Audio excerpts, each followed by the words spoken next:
How many modes are there? Why is there one mode? Oh, yeah, is that a plane?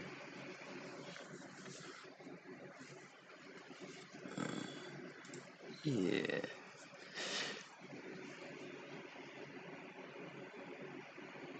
Shift spacebar G.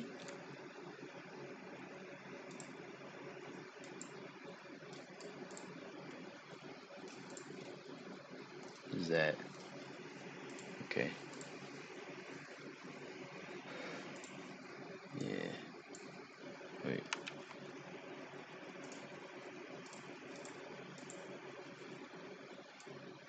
Oh, there we go. Yeah, okay.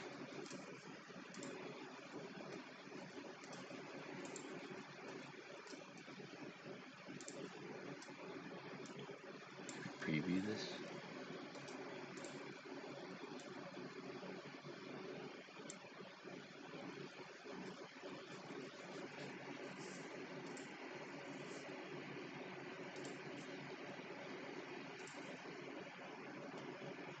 Oh, shit. Okay.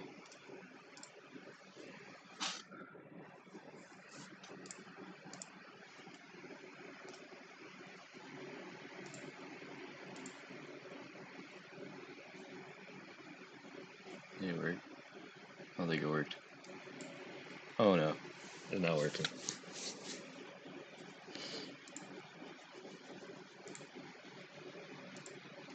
Shut up. Fuck. Bro, chill. Oh. Oh, there we go. Sick. Awesome.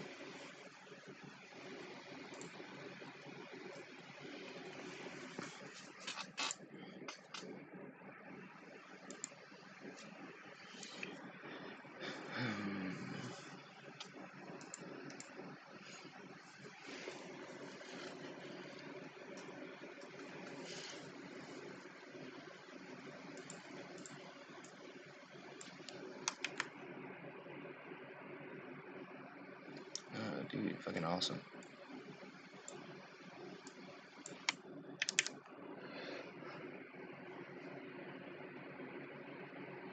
Add cube. Wait, what? Oh, sick. Wait. Alright, got a cube. We're gonna sculpt this bitch.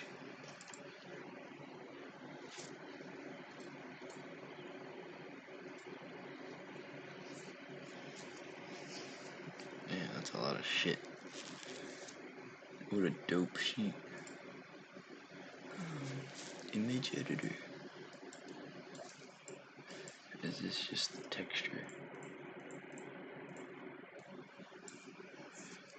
What am I painting with?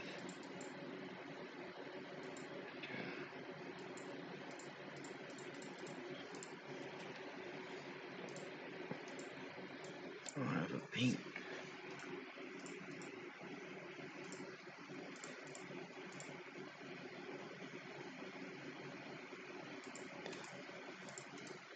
Oh shit, there we go.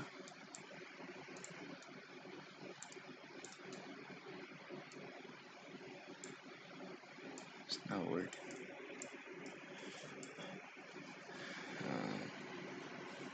Yeah, we'll come back to that. UV? Oh, hell nah. Oh, hell nah. Let's go back. How do I sculpt this? Sculpting. Yes. Yeah, dude. Draw.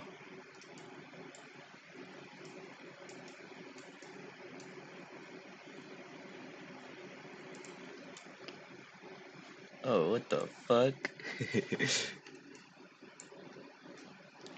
Nah, how do I... Oh, modeling. Let's do some modeling.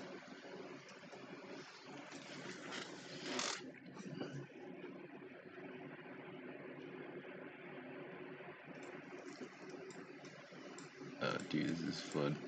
Look at that. Yeah, dude, subdivide that bitch.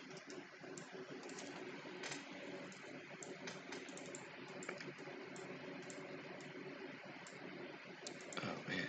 Did that do anything? Oh my god, it looks kind of different. I don't know. It's cool. Is that loop cut? Oh man, we are cutting this bitch up. How do you make it symmetrical? Spin. Oh yeah, spin. Spin that hoe. It's not working. God damn it.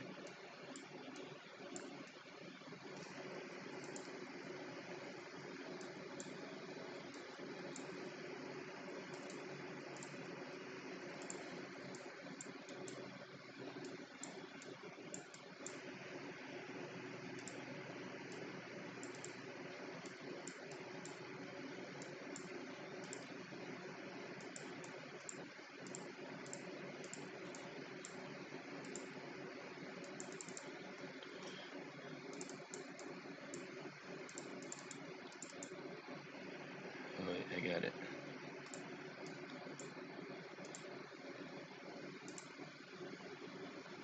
Yes. Yeah, okay, I think we're cooking right now. Oh fuck.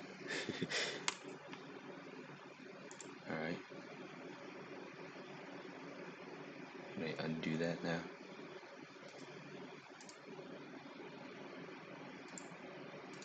Bro, I can't. Bro, I just have a knife. The fuck? Oh shit, there's stuff at the bottom. Oh.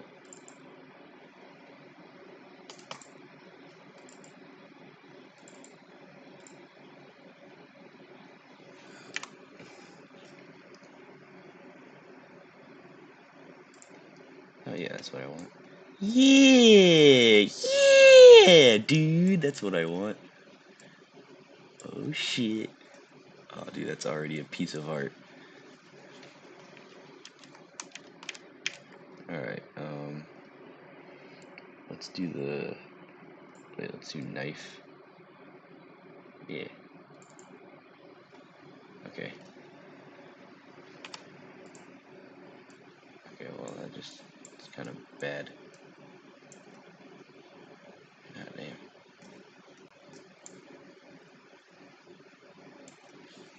Oh, yeah. Okay, let's do this. There we go.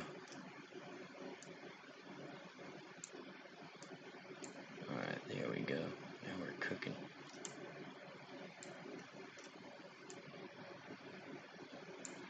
Yeah, okay. Shit. Let's just, like, do this. I think this is good. Yeah, okay.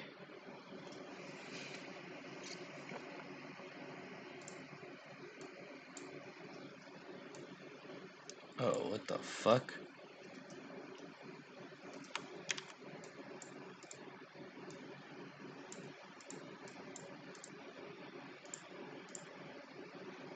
Okay, now let's go back to that.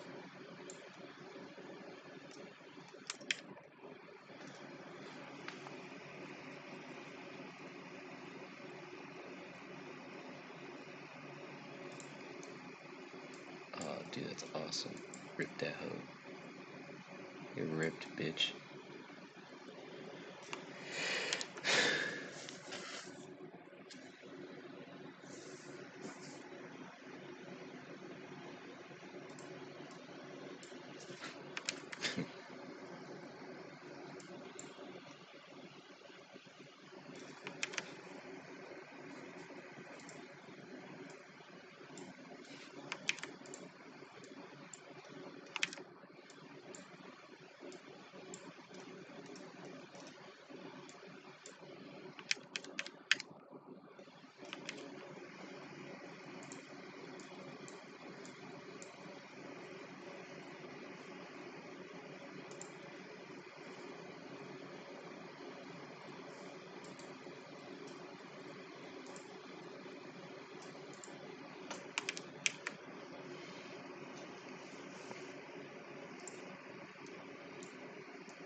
got it.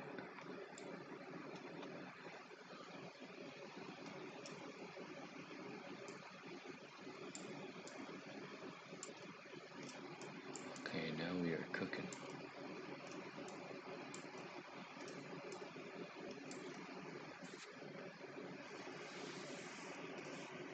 Guess what we're gonna do now? I'm gonna sculpt this hoe. Oh yeah, dude. Oh shit, bro. That looks awesome. Fuck. Okay, wait, hang on. Wait, actually, yes. Wait, how do I redo? Uh, Shift Control Z. Okay. Pinch.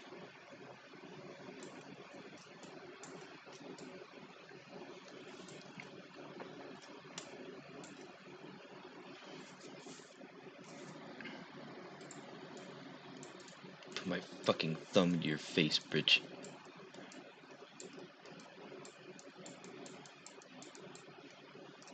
Oh man, this looks awesome. Kinda. Oh no. Oh no, it's clipping. Oh no. Oh fuck. Grab that hoe. Why is it elastic? Dude, this looks fucking cool. It's like a piece of modern art. I'm loving it.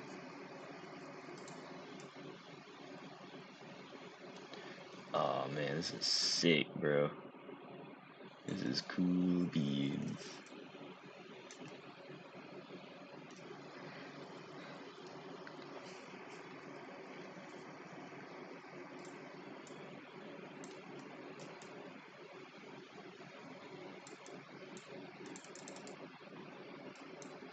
Super smart. Just rotating it.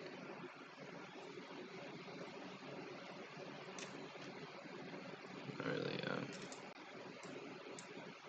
don't know what that does. Let's make it small. Oh, because it doesn't have a lot of faces.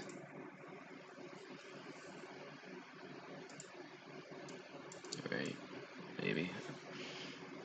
Let's do some of this. Actually, you know what? Let's go back.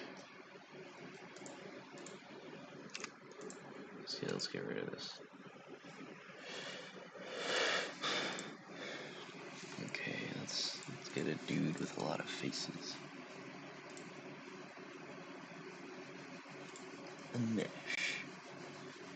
Let's get a monkey. Yeah, here we go.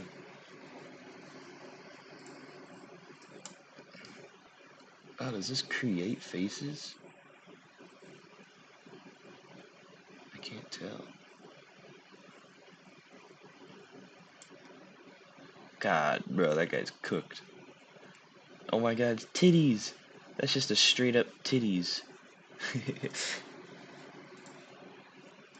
You can't have that. Oh no, I'm perking it up. That's not flattening it.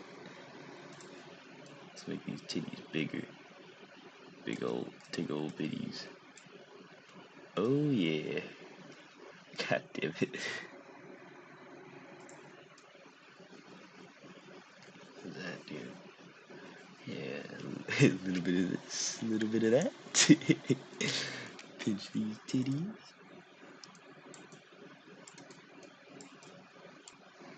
Alright, let's make it into cloth now. Oh my god, that's crazy. That's awesome. Boundary? What the fuck? That's fucking crazy how crazy that is. Oh my god. What is that even? What is even the point of this tool?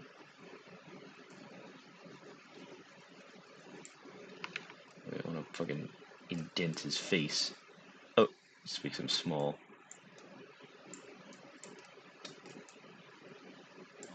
That's weird.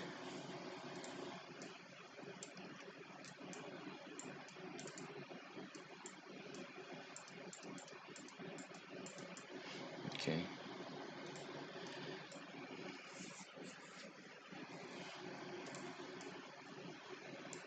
Ah, bro, these fucking titties.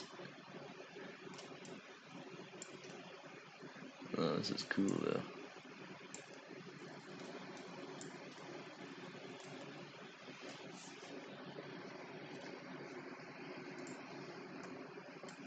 Okay, let's like make it big. Yeah, blob these hoes. Oh, that's not good. Okay, how do we fix this? Let's grab it. Let's like shrink this. There you go. Uh-oh. Let's grab this, maybe. Yeah, a little, a little bit of this. A little bit of fuck. Oh, I fucked it up.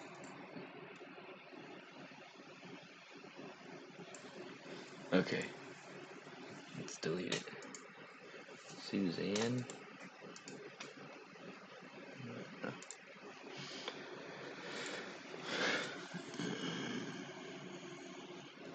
Armature. Oh my god, I do not even want to get into that right now. Let's make it a tree. I want to make a tree.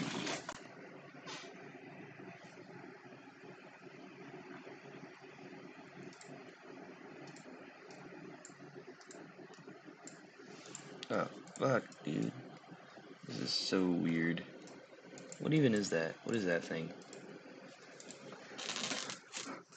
Oh, man.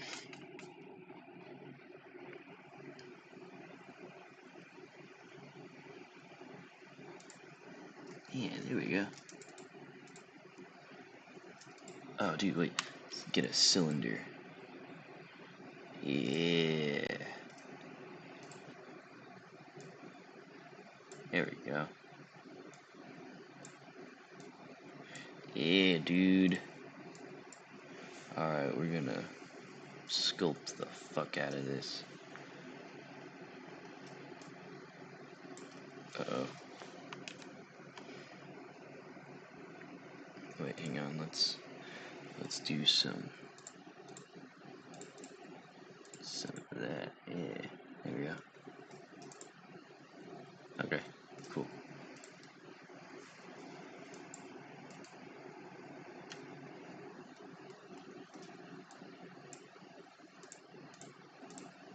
It's probably very tedious, probably an easier way to do that, but we're learning, you know? Oh shit. No. Yeah.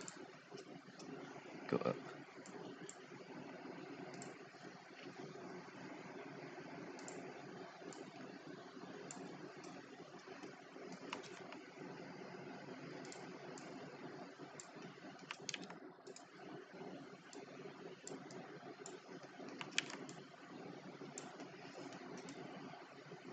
It's very interesting. It's like a weird thing. Like cubes and shit. It's fucking awesome. Let's smooth this out.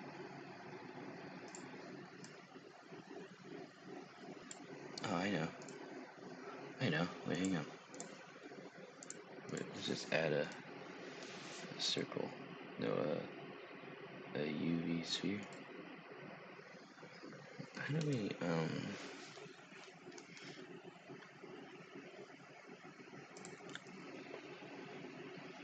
oh my god, it's every node ever?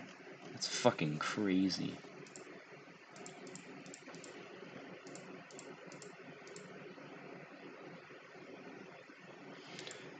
Little hands.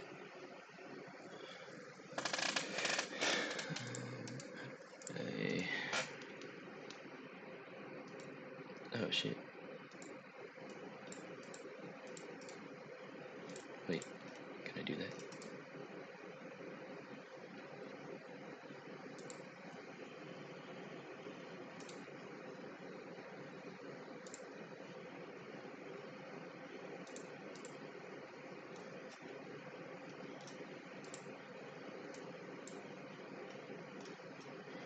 No, let's do this.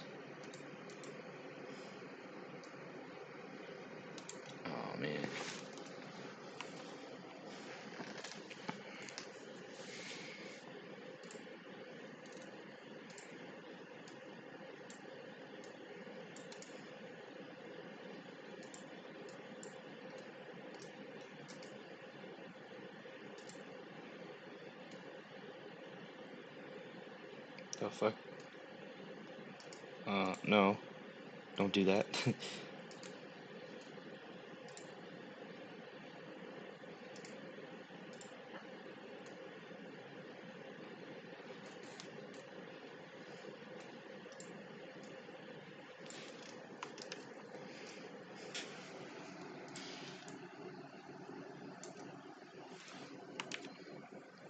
How do I increase the amount of faces?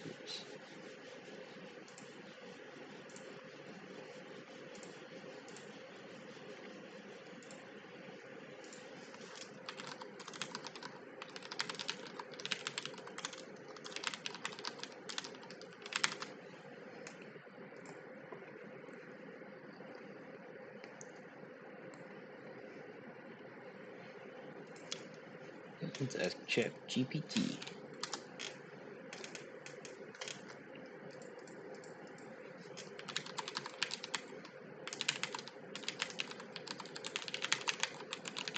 With images. I don't think the images can do that.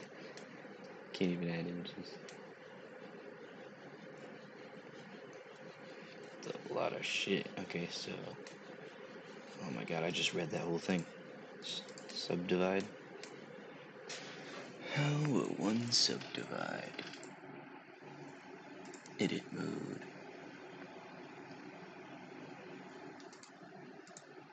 Oh yeah! Oh, okay. Alright. The fuck is even that?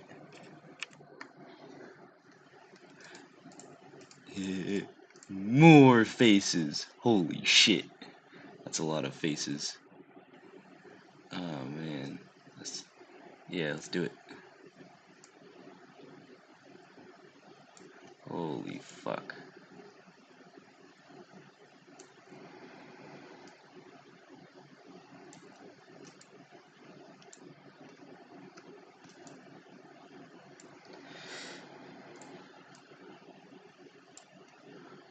Oh shit!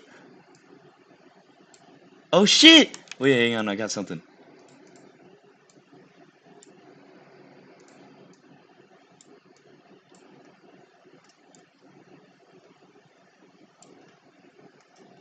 Dude, I think I'm making a face right now. Dude, I'm getting somewhere. Holy shit. Wait, let's smooth this hell out. Wait.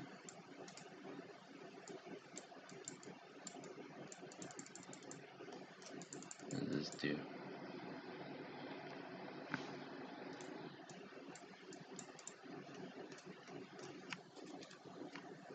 Oh, what? Oh, is it like the mask, kinda? No. Okay, that doesn't really do anything. Just kind of draws it. Oh, wait, let's cloth it. Oh, shit! That's awesome. That's fucking awesome.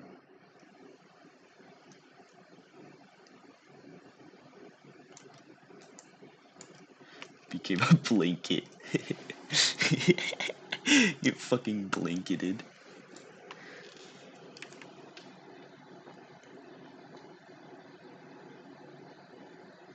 There's the smooth button. I need it. I need it smooth. Is that it? That looks like it's smoothing it out. Oh yeah, that is smooth as fuck, bro.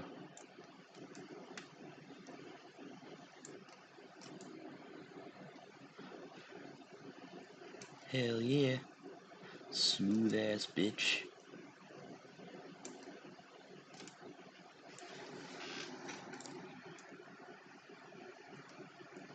Blah blah blah blah blah.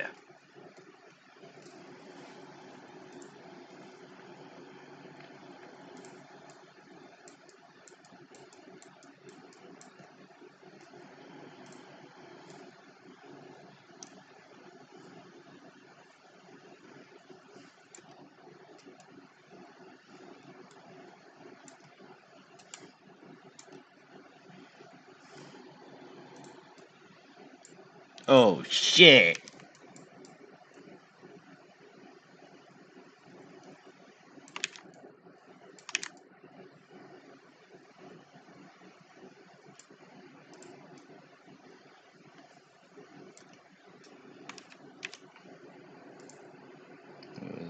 Pose? Whoa. Okay, that's really cool. Pose. Wow, that's really cool.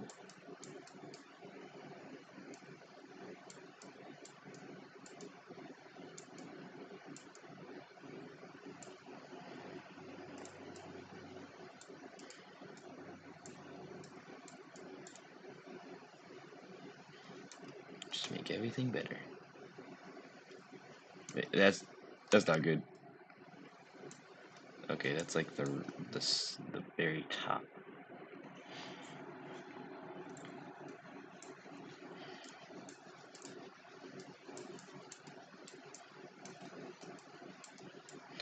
Yeah, what that does. Wait.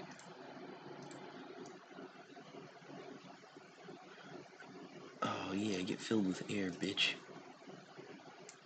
Oh no, it's clipping.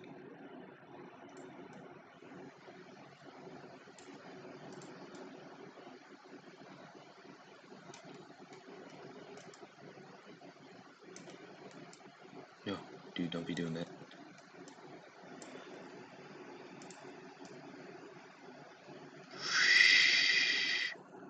What the fuck? This is awesome. Crease.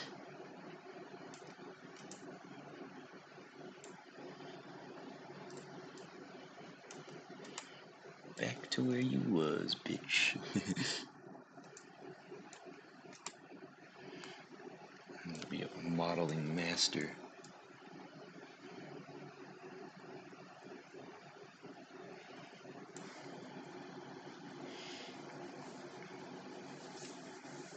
How do we make it,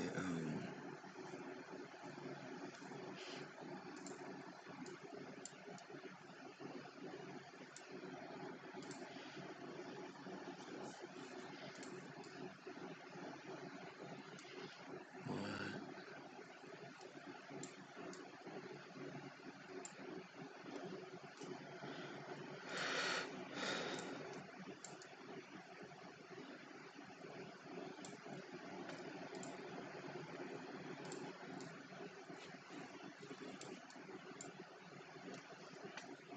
Just a fat fucking blob, bro. Fat motherfucker. Oh, cool. Wait, let's turn it into cloth again. Bitch, get clothed.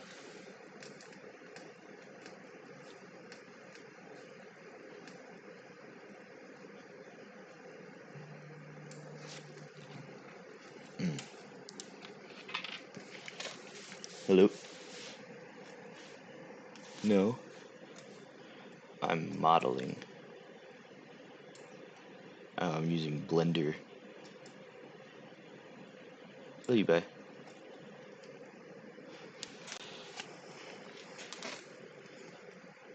This thing is fucking sick already, though. But, oh no. Is there a smooth button? I could have sworn there was a smooth button. What the fuck does this do?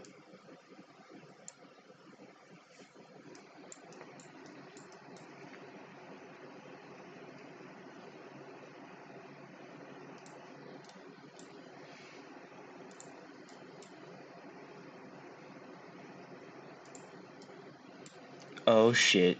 It's all black and shit.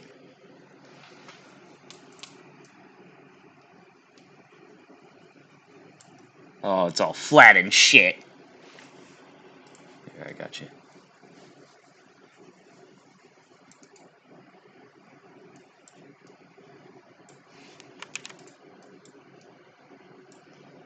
God damn it. Okay.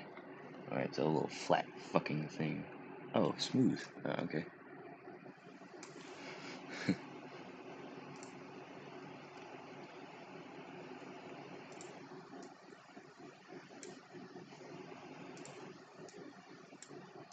Come here, bro. Where the fuck are they over there?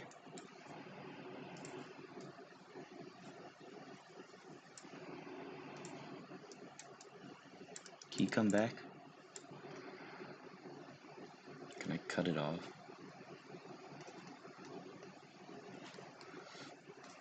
This is so fucking cool. Make a fucking earlobe. Oh wait, let's try that. Let's make an earlobe.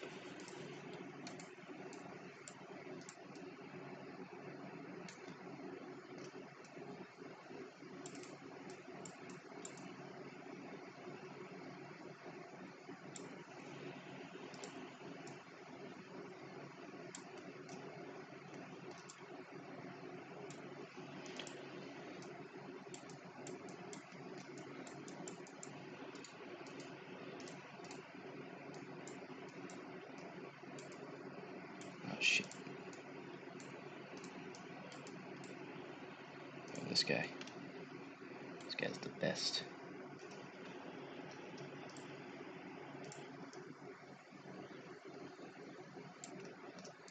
That guy, not so much.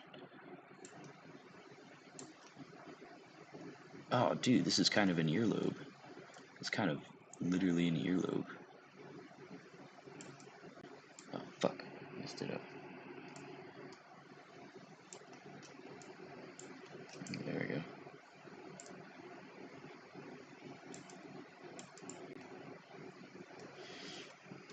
We're doing something else now.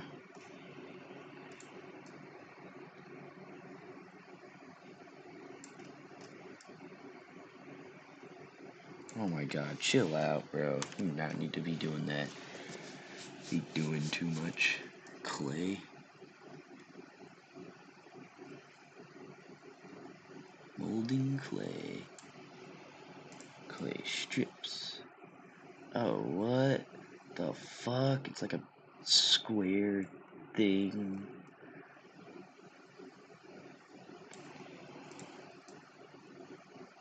No.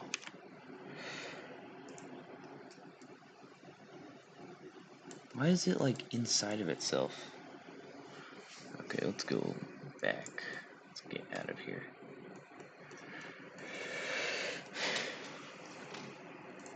Let's make cloth it real quick. Fuck you. Get blanketed. Okay.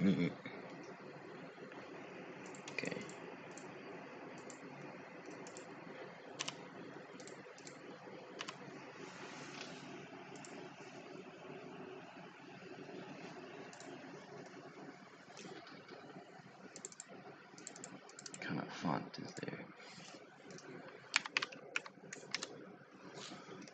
No, dude, what? No, dude. Come on now. Oh, there we go. Oh, are you serious?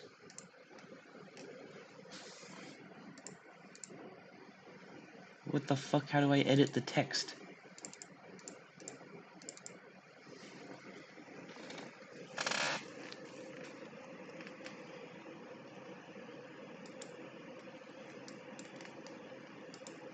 You know, get out of here. Get out of my life. Motherfucker. We don't need you.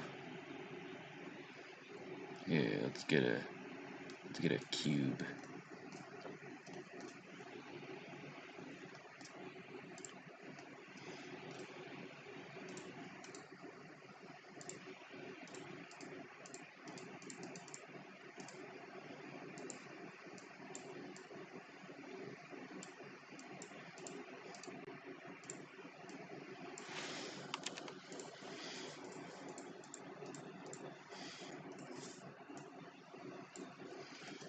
Dudes, Minecraft!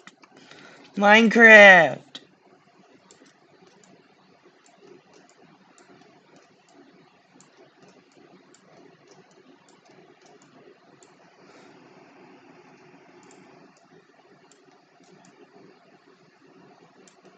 Okay, there we go. I'm making something now.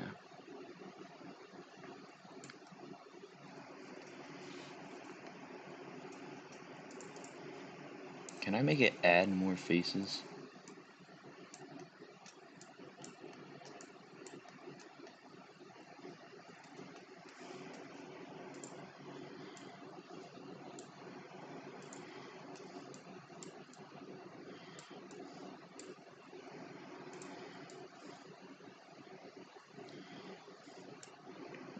Damn, that's small.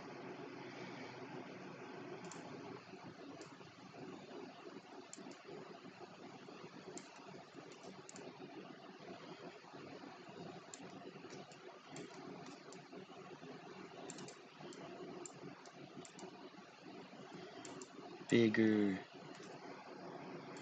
Cloth. It's not clothing.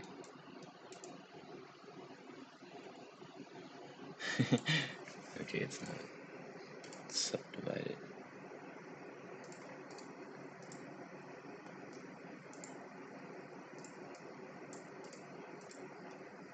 Oh shit, it only subdivided half? It's low-key kind of fucking awesome. Alright, well, let's see what this does for us now. Oh man, it creates like a mess of shit. Look at those things. What are those? Now it's all flat and stuff. I don't want that. Let's make it. Let's layer it.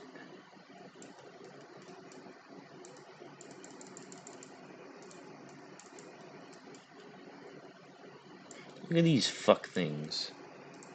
I gotta change that. Well, that's all fucked. That's kind of cool though.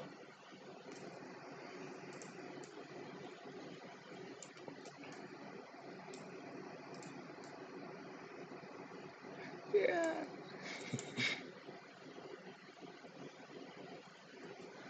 Love the cloth tool. That's so funny. Okay, let's get Meta Ball. What does it do? Why is it so... What is that? Can I sculpt it? What is this? That's meta, dude.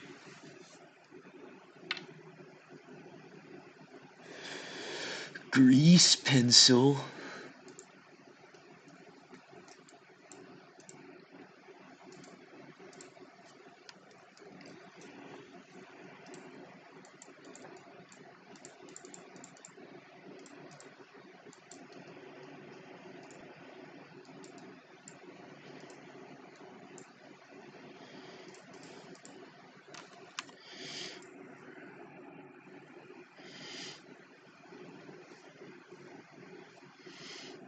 Oh, wait, I got it.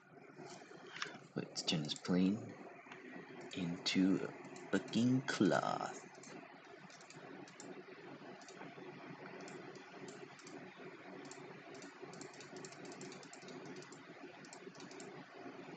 Yeah. Yes! Wait, I want another set of subdivisions. More, all of it to be subdivided. And one more time for good measure. Oh, fuck. Oh, that was not good. Oh!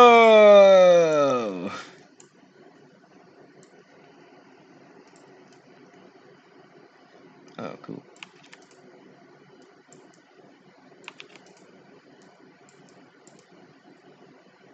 What the fuck?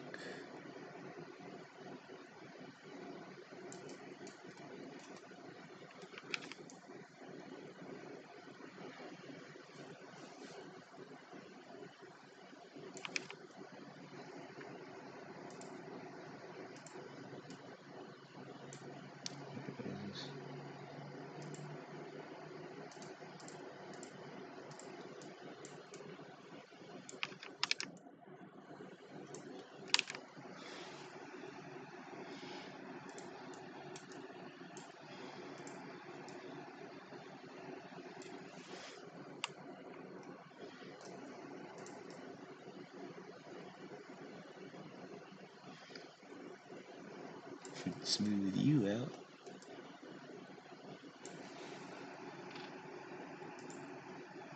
Why is that number? Why is that changing?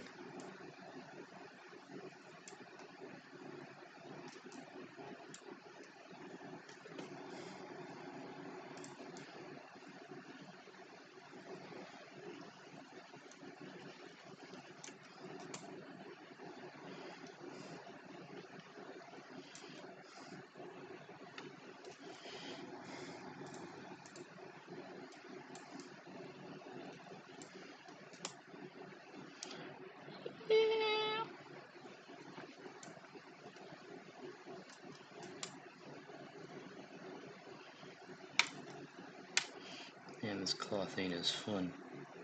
Whoa, that looks sick though. All these fucking creases and shit.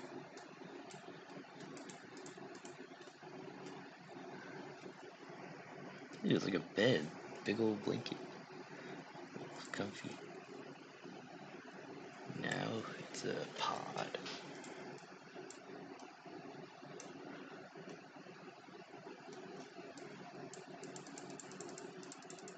Wow, dude. That looks fuck shit. Dude, it's like weird world. Weird rock world. With an... Oh, dude, it's like all cracked.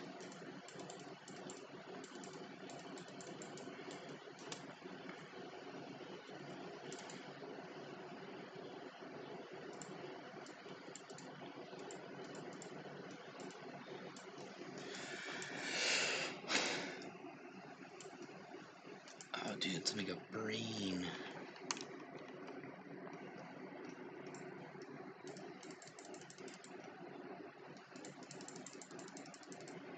So goddamn big.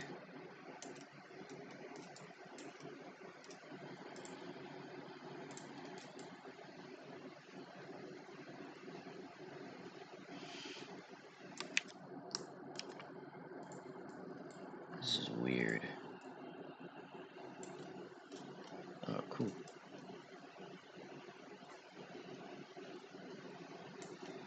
Oh. Oh, fuck yeah, bro. Wait. Wait, no.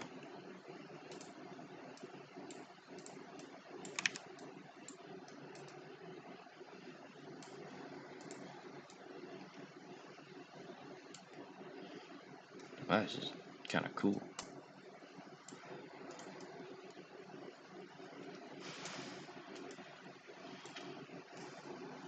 What does this do? Yeah, oh yeah.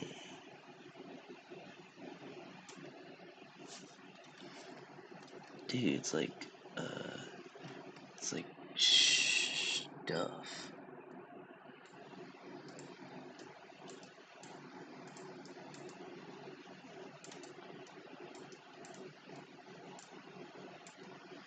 Okay, let's add some depth to it, you know.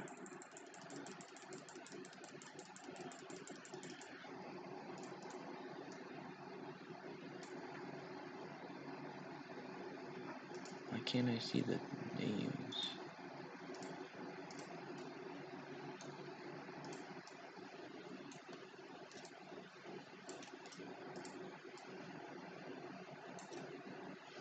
It's like a weird egg now. Whoa, holy shit.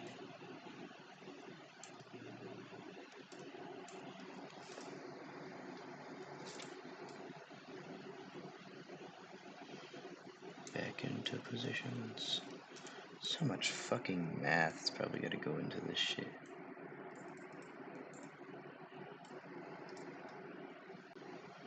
Oh, we're back to egg world. Weird ass egg thing. Looks cool though. Dude, it's like a planet. Oh, infinite stuff. Oh, shit.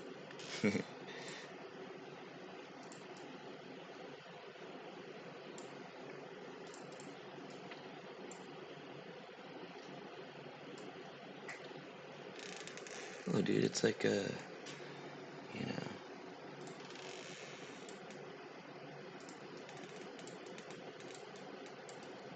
Oh, it's like fucking, what's that one game? The ball game. Asians. Yeah, let's kind of go back to where we were. Oh, dude, spiky shit. This is awesome. Dude, Blender's so cool.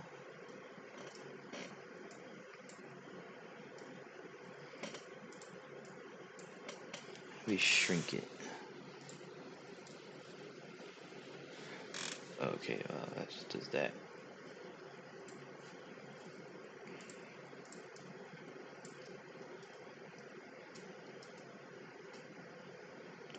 I just done fucked this up.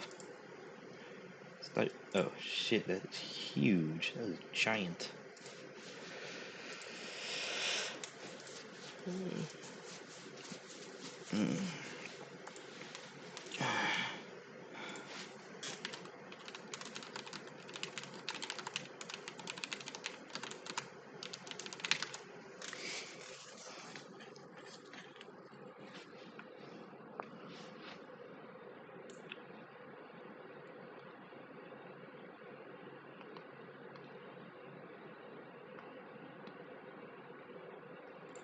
Okay.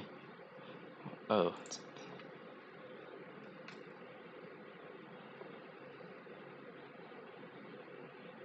How do I add a key point?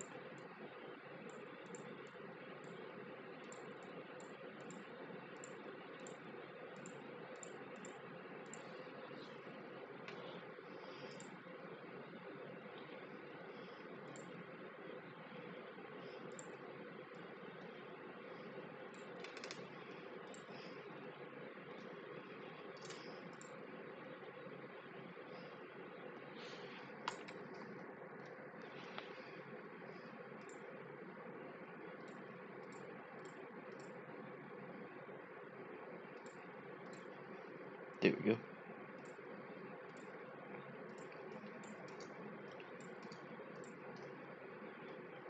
Oh yeah. Wait, shit.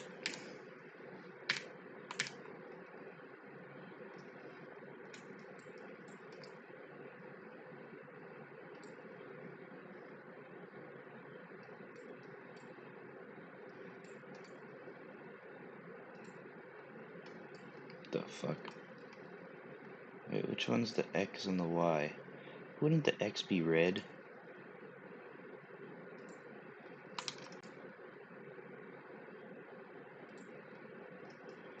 What the fuck? It's funny. Wait, I got it.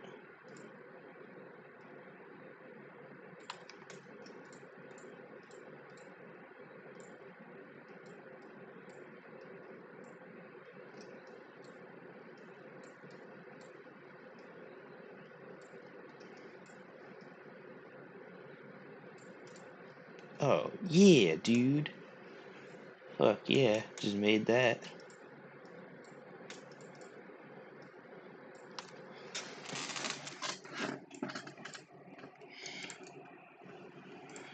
I got it. Subdivide again. Oh, why does it do only the fucking this side? It's weird.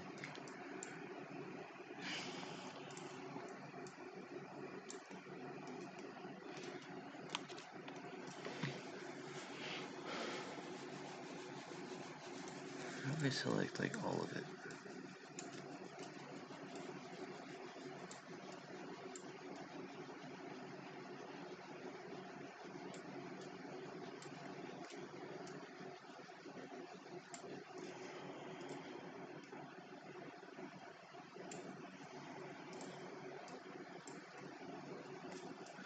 Yeah, dude. Made a fucking. Oh, yeah, bro. Fuck yeah. Look at this thing. This thing's crazy.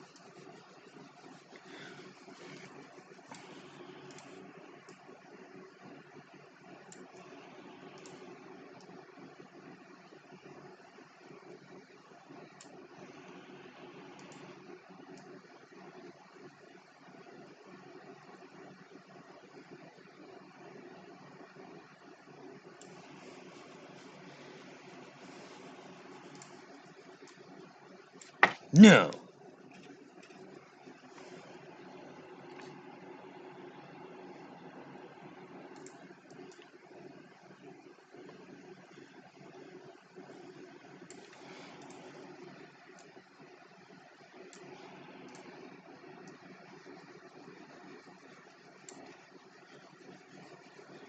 Okay. Dude, it's kind of like a gun. Dude, you can like fucking import this into a game. Oh shit.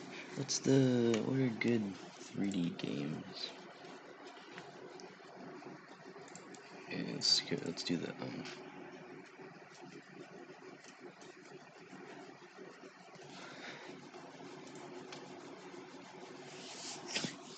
Oh shit, I'm gonna get back into game making.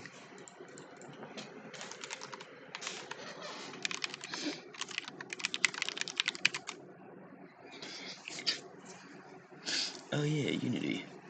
Yeah, just use Unity. Man, fuck Unreal Engine.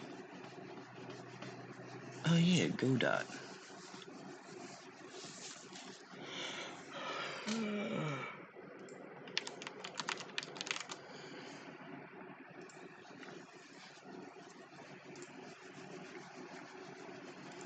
That looks pretty sick. Looks pretty good though. It was made in Far Cry. Bro, Cry Engine? Are you serious? Crysis? They're just trying to do that. Kingdom Come?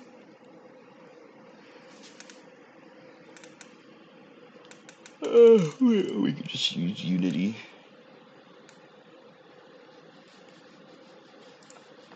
Yeah, Unity's pretty sick.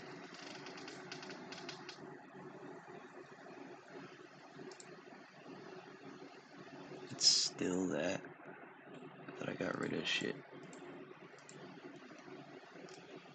Oh yeah. Wait, no, I don't have any shit. Fuck. Isn't there a library?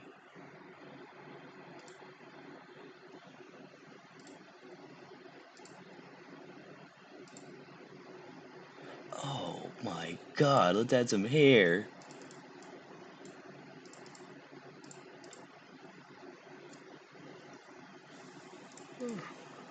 How do I add this?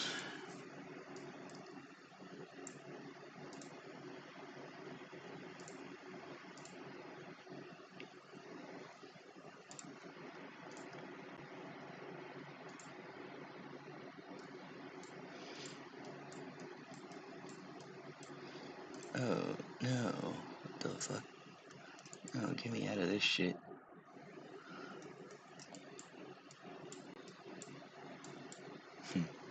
It's kinda cool though. How do I close this? These.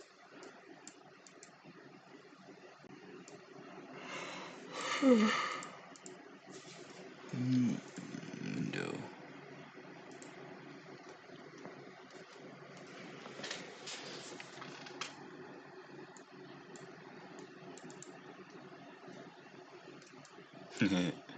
It's cool.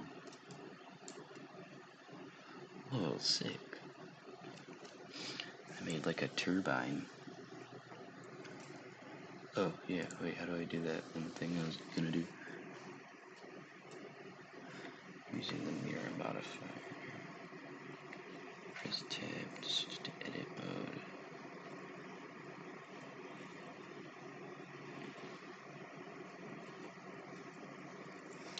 Top bar the 3D viewport. What? Tool or options? What are you talking about?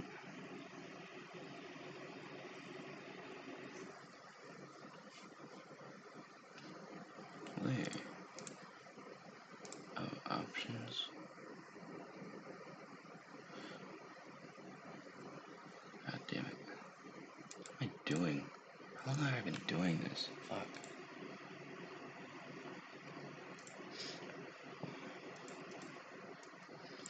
You know what? Fuck symmetry. We don't need that shit.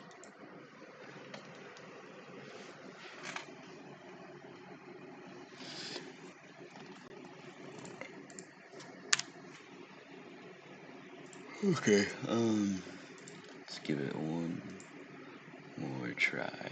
I'm gonna make a dude.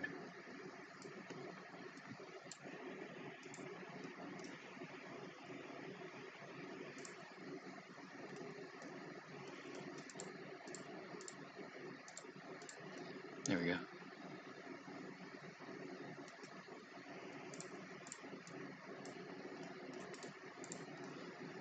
God damn it.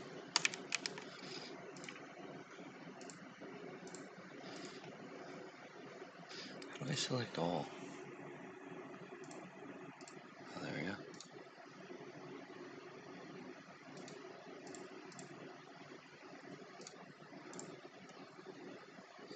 Okay.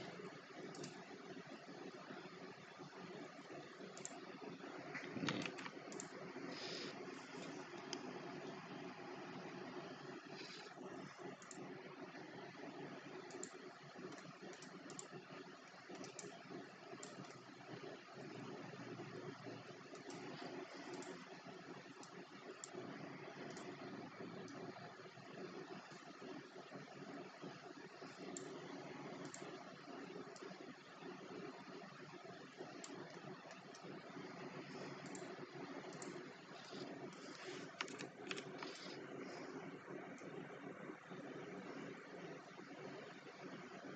Okay, I think we're cooking.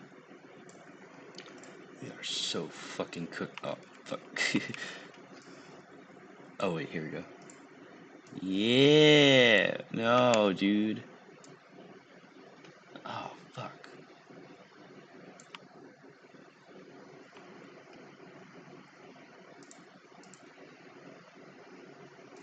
Yeah.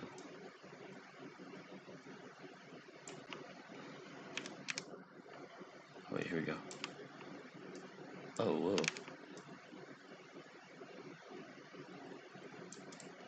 Okay, that's kind of what I want. Wait, hang on.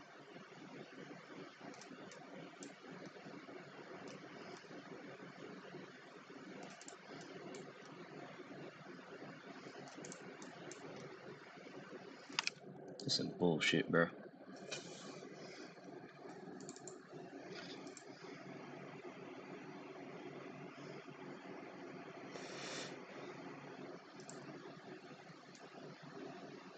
Can't scale a point. To a point, you can. Nice, good one. Let's subdivide this hoe.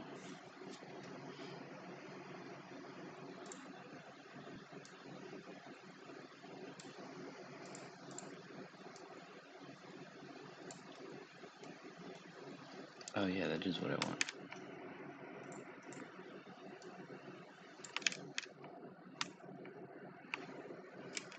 Oh fuck yeah, I'm getting good with shortcuts. That's not good though.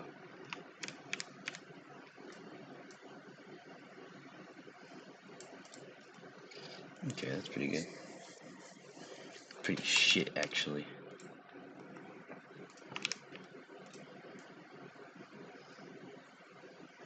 There we go.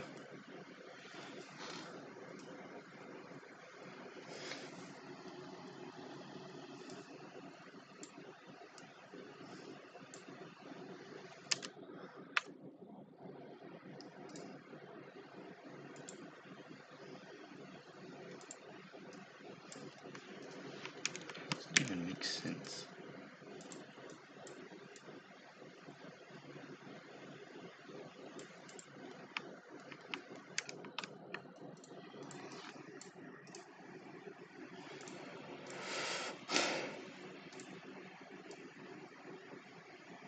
Oh, dude, cool.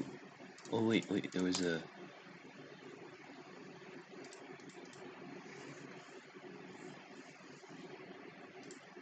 Yeah! Oh. Wait.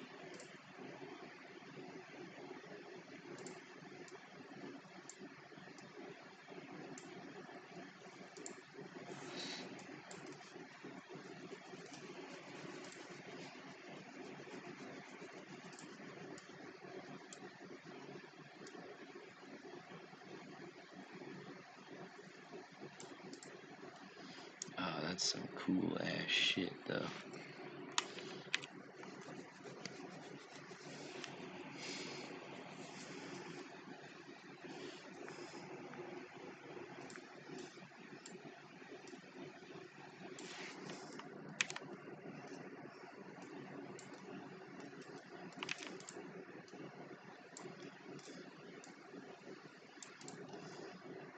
Oh, dude, you can make like a level. Wait, hang on. I'm so close. Here, I got it.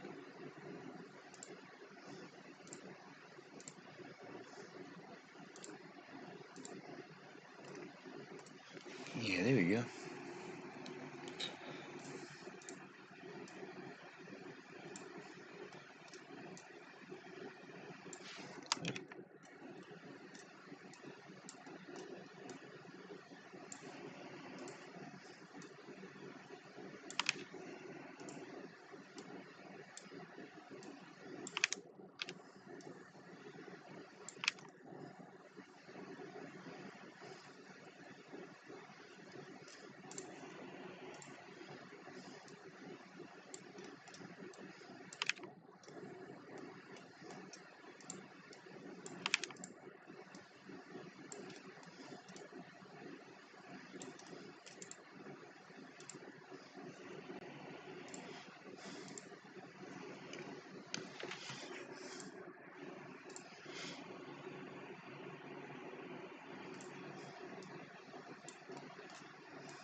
Here we go.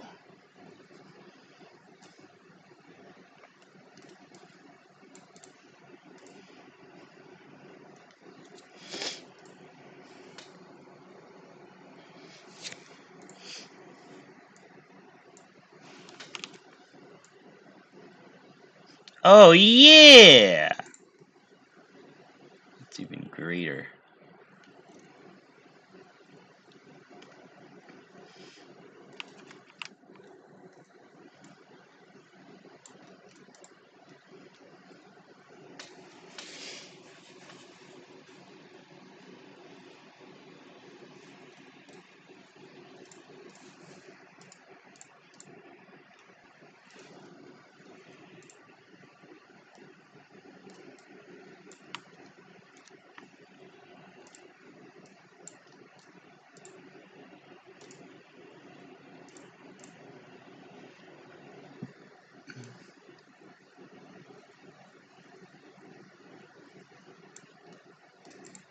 Unsmooths your thing. That's pretty good though.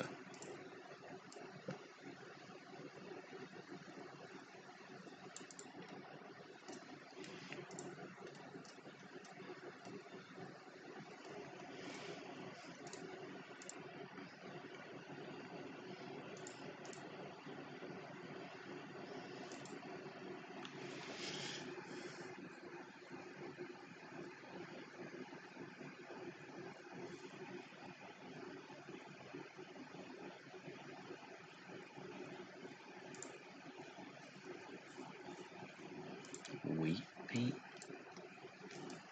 Oh, dude, awesome. Oh, no, not awesome. Actually, I mean, that's kind of cool, but...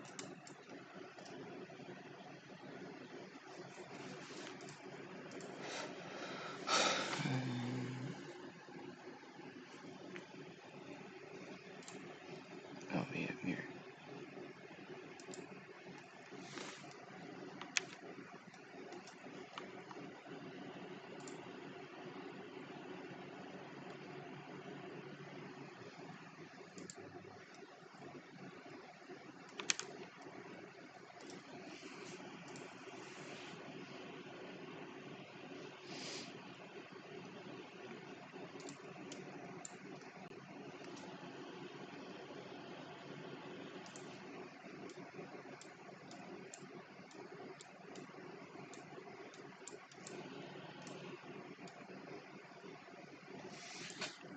Okay.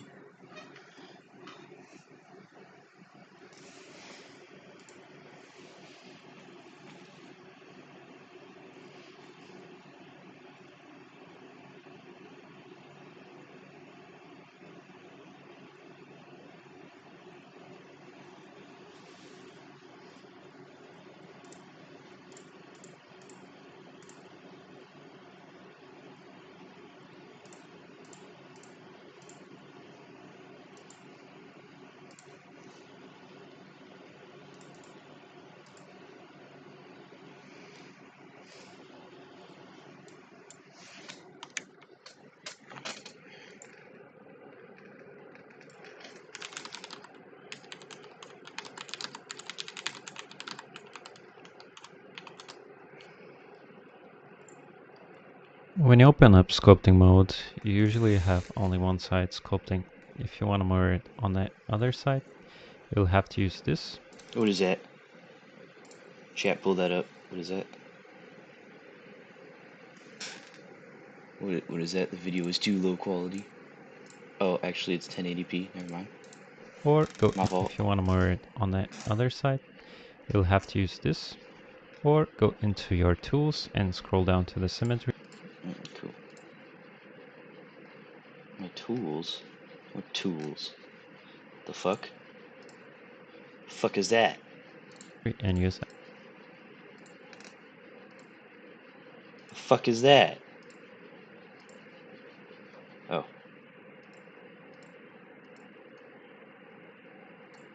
This is a cool model so far, though. We got this. like symmetry. Now this controls the same button. And you will have two dots. Now you will draw No. Wrong. Oh, wait, what? Oh, shit. Yeah. Too fucking big. Yeah, we did it. We figured it out. We solved the mystery, gang.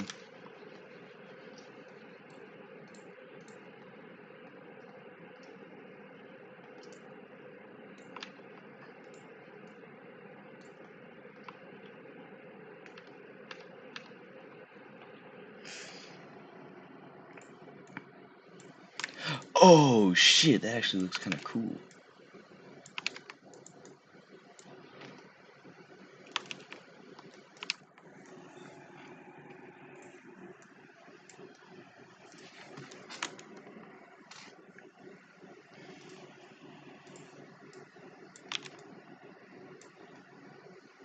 Alright.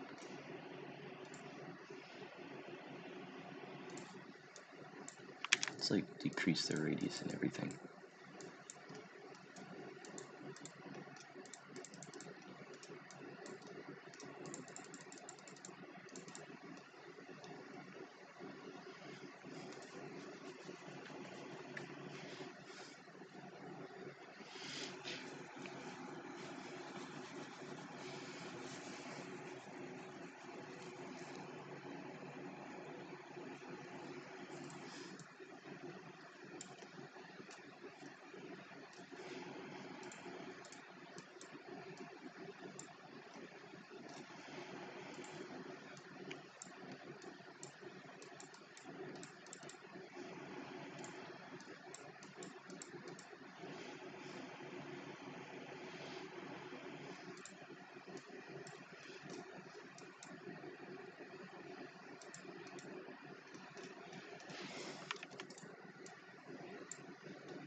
Oh my god, I'm the fucking best.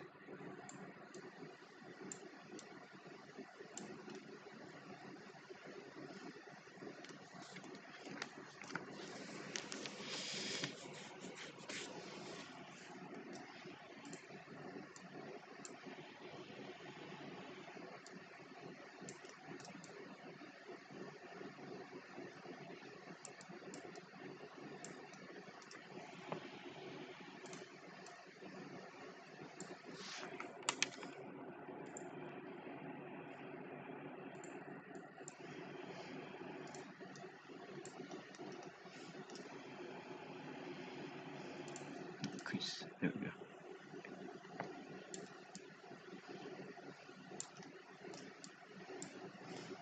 God damn, big ass lips, bruh.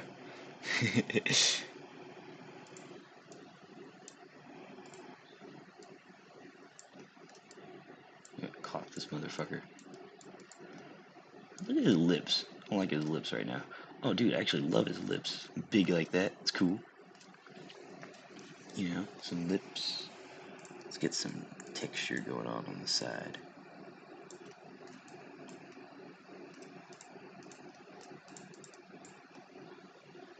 Oh, no, he's too fucking flat.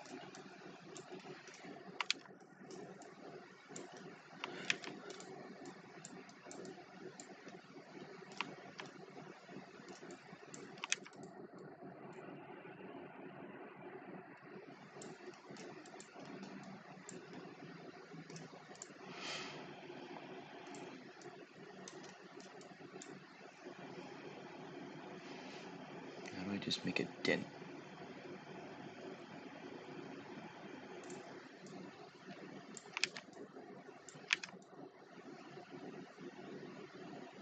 Whoa, cool.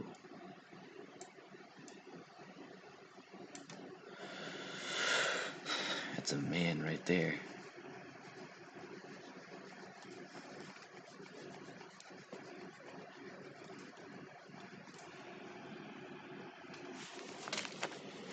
man. Hello? What the fuck are you doing? What do you mean? I peeked at your stream. What the fuck is that? Oh, dude, do you like it? No. What do you mean, no? What are you talking about? I look at it and it makes me hostile. I'm like, oh, what is that? Dude, this is my first 3D model. Oh, what? Yeah, I'm modeling right now. I made it. Oh, man. Dude, you made something. You should be proud of that. Yeah. Been like, how long have I been doing this? Get on Fortnite. Fuck, man. Okay, that's not that long. It's been like a little over an hour. Wait, hang on, I gotta finish this dude. It's gonna be my magnum opus model. I thought it was your very first model. This is my very first model. It's my magnum opus model. Your magnum Actually, I opus. run a great business. I have a magnum opus business. Oh, that was from Beef. Oh shit, I found out something. What'd you find out? I found out how to do this thing. Sweet. Kind of slum. Dude, Estimate. this is like this guy's cool. I love this guy. It's my tiki Hey, dude. you're cool. Thanks. Hey, welcome. Is that all I can do? Okay, there we go. Okay, yeah, now we got a thing going on. Wait, I gotta pull up my reference picture. It's Diener. Oh shit! I gotta make the ears. I totally forgot. What'd you forget? Wait, you should watch my stream. Watch me, model. Those hands, unavailable. Your what? Fuck. Those hands, unavailable. Your what? Hands. Why? My hands sind wegen der Grün. Okay. What is this? Oh, there we go. Smooth this out. Smooth as butter. Nudge this. What the fuck does a nudge do? It's like jack shit. Get on Discord.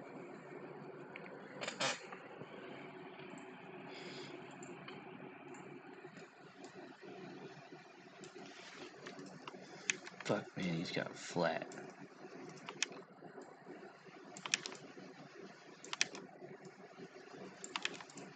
Fuck.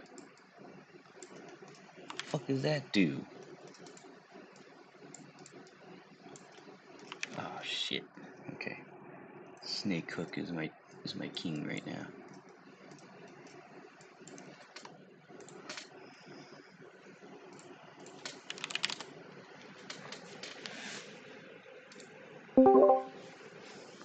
Bro, there's a snitch in my kitchen right now. A snitch? Is it Yeah, there's a Sam's friend? fucking kitchen, bro. Yeah. Get out of here. Get out of here. He's gonna tell them. Oh shit, wait, I think I've got something going on here. Oh, get out of here. You gotta get out of here. Bro, get grabbed. Excuse me? I'm using the grab tool on you right now. Bro's casting a grab spell on me. Yeah, Oh, do that. dude, I made him smile. Should I make him smile? Wait, hang on. Like, Fuck. smile too. No, just smile one. Regular smile. Nah, it's lame. Oh, dude, modeling's so cool now. Now that I know what to do.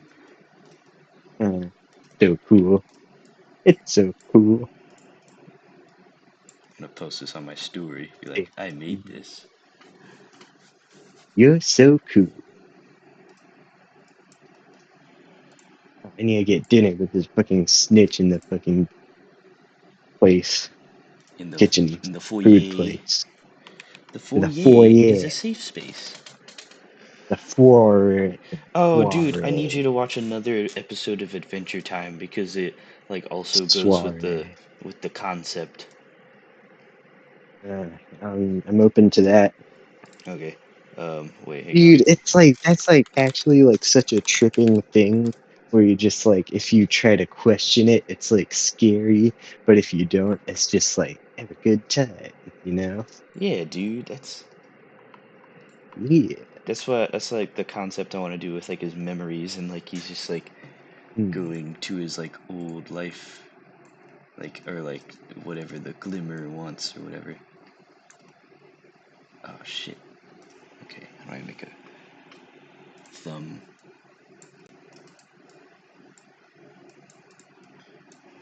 It's not really doing anything.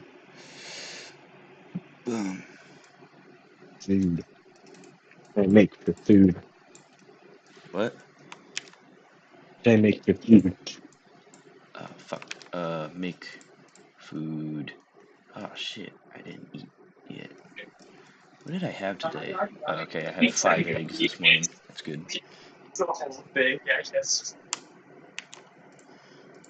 Oh, and watch this episode. Dude, oh, and this episode of Adventure Time is like my favorite episode because it's like so like it's like got such deep meaning and shit.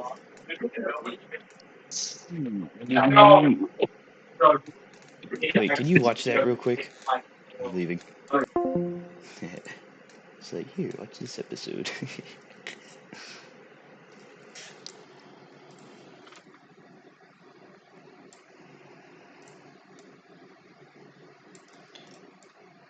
Okay, yeah, that's pretty cool.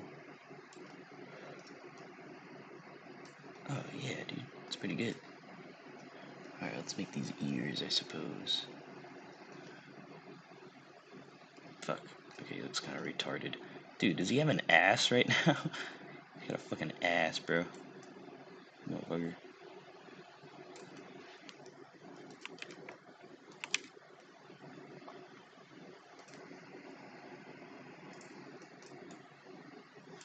Little hands, little feet.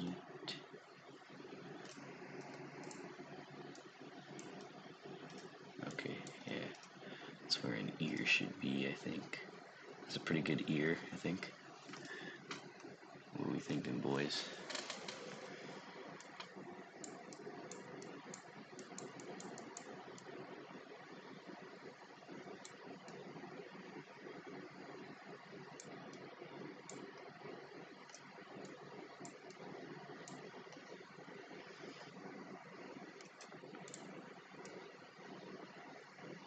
The fuck?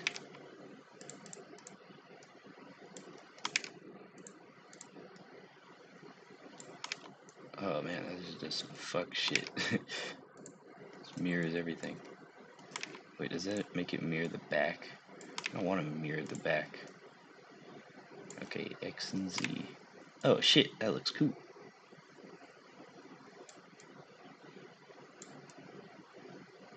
Yeah! Now we're getting somewhere. Just kind of do some shit until it works.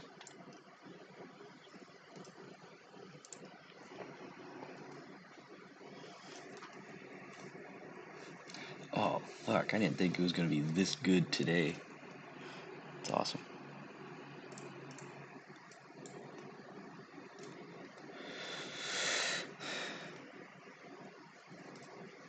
I don't know if I like him smiling like that.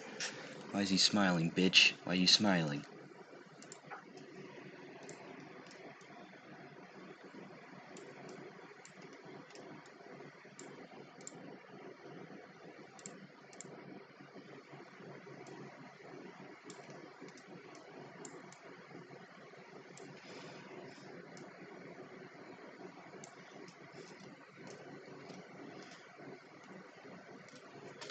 Okay. Alright, it looks a bit like a fucking blob.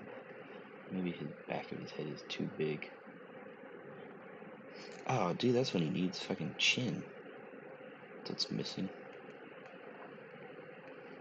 How are we gonna chin this hoe?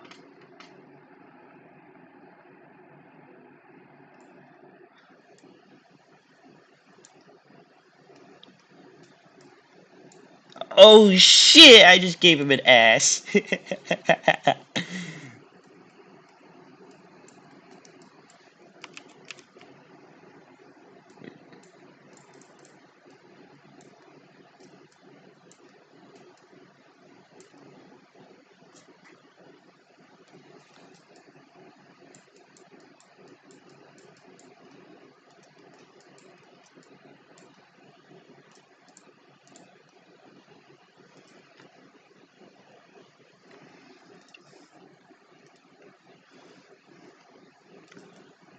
Okay, he doesn't really need an ear, but he does need a chin.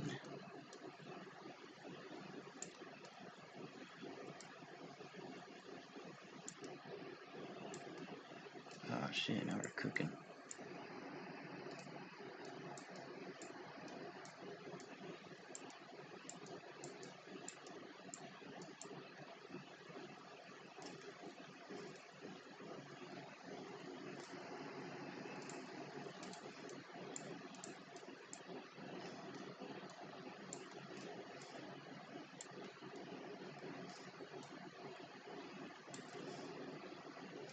Okay, yeah.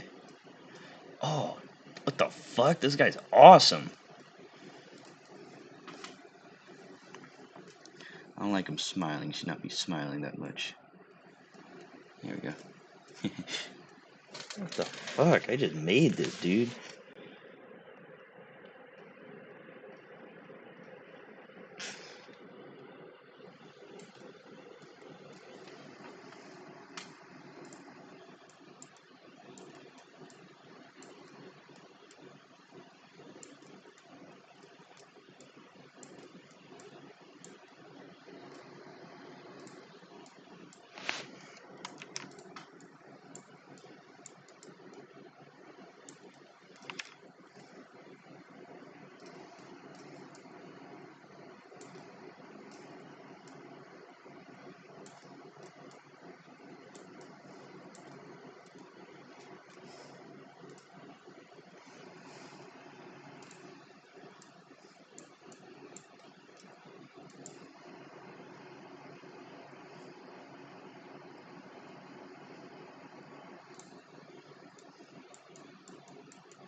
Oh shit, that's a little outwards, you know.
It's a fucking Giga Chad chin right now.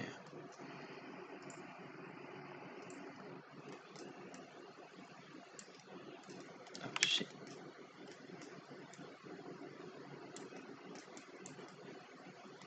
Oh man, I had it.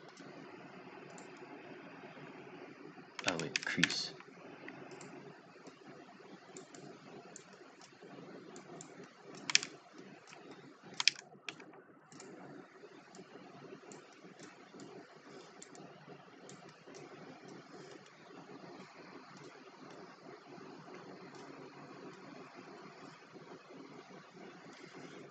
God, this guy looks awesome.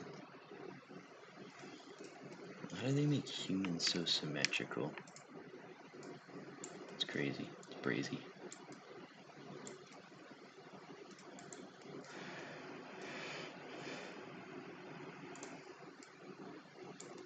Oh, yeah, this could work.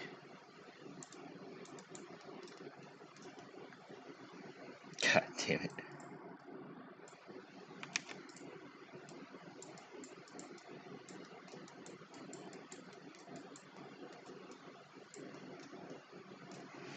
Here, it's like fucking.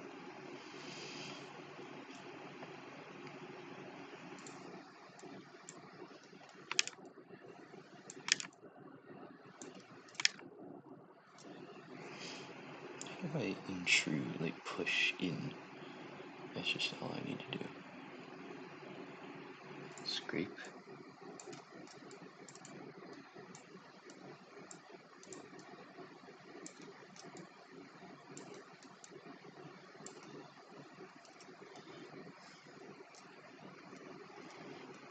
Nah, he's just kind of fat now.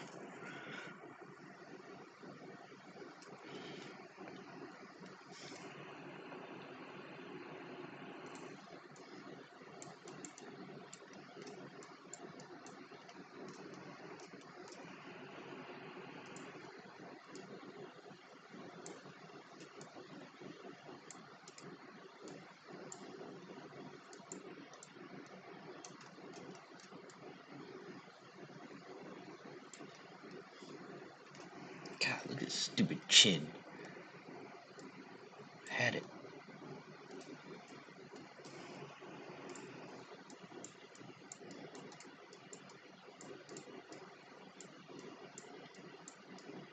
I like this tool.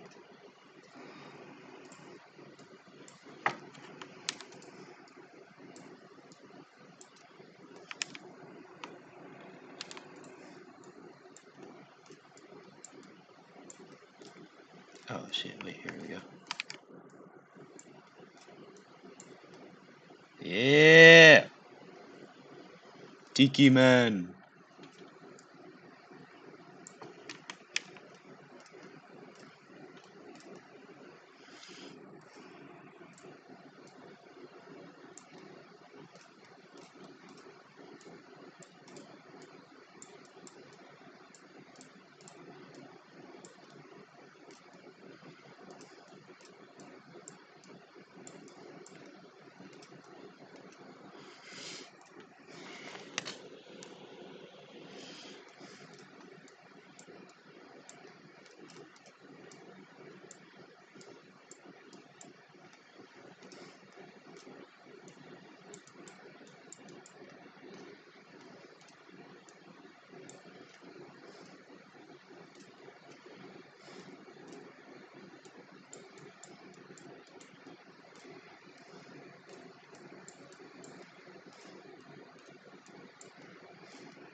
He should be like rounder.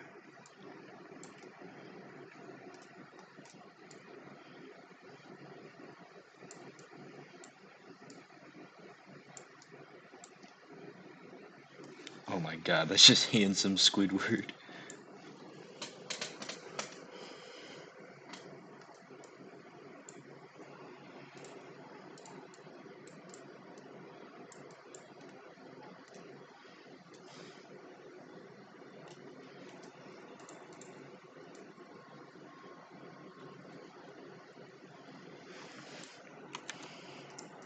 Get clothed.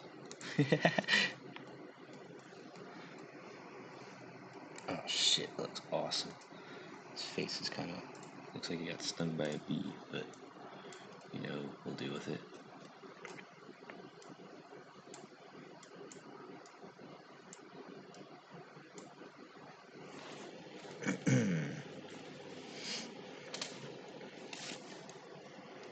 Did you watch the episode?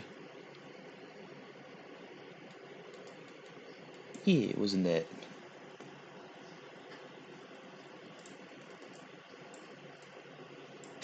Yeah. Get on Discord.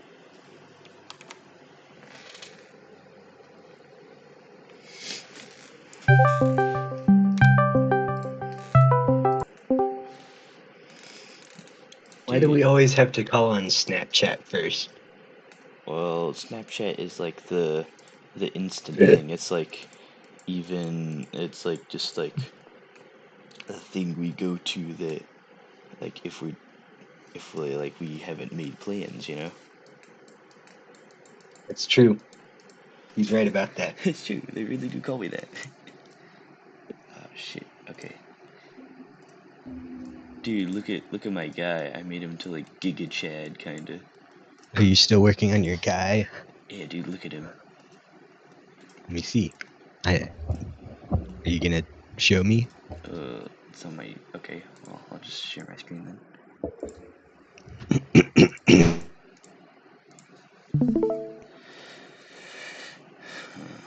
Oh, nice. It's like an island guy. Yeah, I'm doing. What is it? Dude, the Easter Island dude. Yeah, Easter Island. Yeah, the Easter one. That's it. From Easter.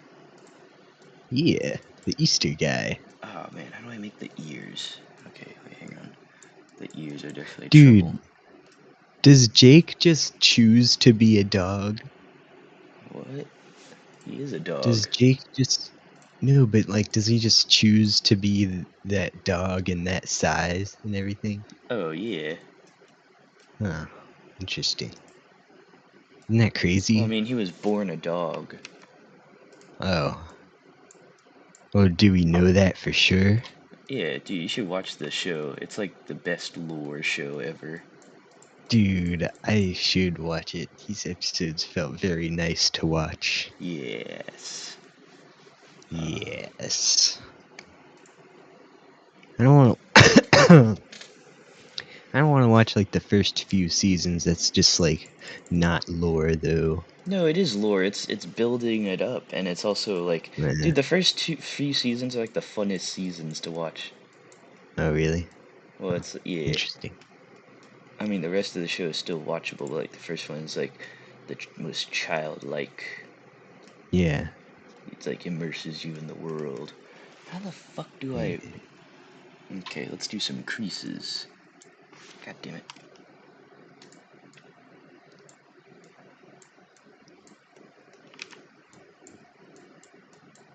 Are you getting on Fortnite?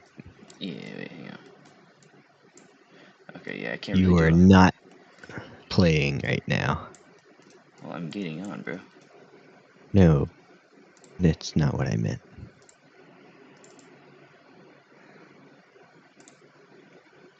God damn it, you're so hard to do. You know, fuck it. I don't think I should even.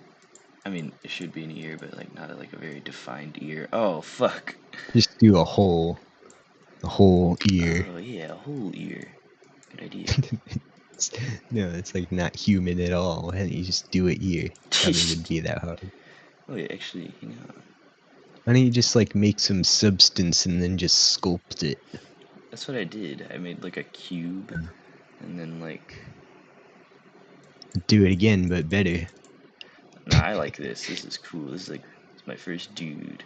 Oh man, hang on. Dude, I wonder if you can do Blender in like VR. It'd be easier for some things.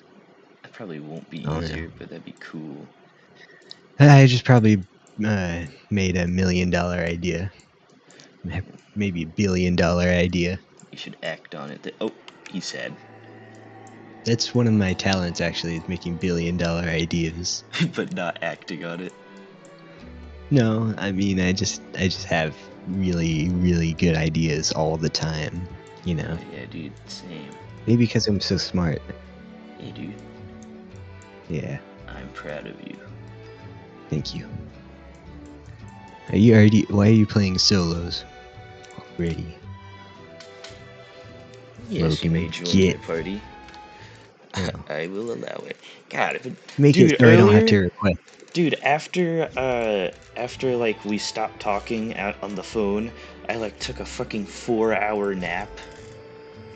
Dude, me too. I just Dude, woke up dude, I like like half an woke hour up. ago. I woke up and I didn't remember taking a nap. I was like, how the fuck did I get here? Dude, I like checked dude, my yeah, I thought photos to see what I did that day. I was like, oh my god. I was about to wake up to it being morning. Like I was like sitting in bed, like woken up, and I was like, I thought I was about to roll over and it be morning, but I rolled over and it was night, and I was like, what? Dude, I love when that happens. Dude, I was like, what? do you ever have dreams you're doing drugs? You just ignored that. What? What?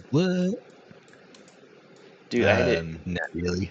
Sometimes I have dreams I where like don't I'm think so. doing drugs, so it feels like I'm in the dream and I'm like it's like simulating the effects of drugs, and like Logan, get rid of them. I Can you don't get know rid of I'm them? dreaming. Logan, I'm get rid of coming. I'm them. coming, bro. I'm freaking out. Oh, it's over. I hugged you. Wait, can I hug you? Don't hug me. Dude, I need to add the hug emote to my thing. Ah, man, he Don't just hug looks me. like I'm scared. handsome Squidward. God, I always get the first person to thank the bus driver. I'm like so good at that. I actually know the bus driver personally. Oh, here we go. Here we go. Where are we going? Here we go. Dude, the thing Let's is, go to like, the second smaller farm. Logan, there's like this mini Frenzy Fields I like going to. It's pretty good. oh yeah, I love this place. It's got, like, Oh trees and yeah. shit. Yeah. Yeah, you're on Dude, top of it. Logan knows. wait. Oh man, I was gonna say something and you made me forget. Fuck you. Sorry. You want me to like apologize for that? No, it's okay. You didn't mean it. Well, I'm gonna land in this house also. No, I'm not. I'm just gonna go to it. Dude, I want to get into game making with, like, 3D stuff, but I don't want to, like... I think I just want to Where stick is with, your like... I don't want to, guy? like, be so good at modeling where I, like, model, like, Let me really realistic well, let stuff me because I shake want to him make, down. like, a... There we go. Like a low poly type game. Oh my god, this guy just Oh, ran up on me. I marked him for you. Dude, you think I can make a 3D game in like a week? Probably not. Probably you're Probably wrong. not a good one in a week. Yeah, you could probably make a game in a week. You can not make a good one in a Oh, week. you think that? Oh, Yeah, well, that's what you'll I see. think. You'll see. You will see. Okay, make a good game in 1 week. A Okay. game that I'll go back to and be like, oh, I want to play that, you know? Let me think. Dude, I have the best idea for a game right now. Is this guy serious? He's coming against me, Owen De Los Santos. Owen.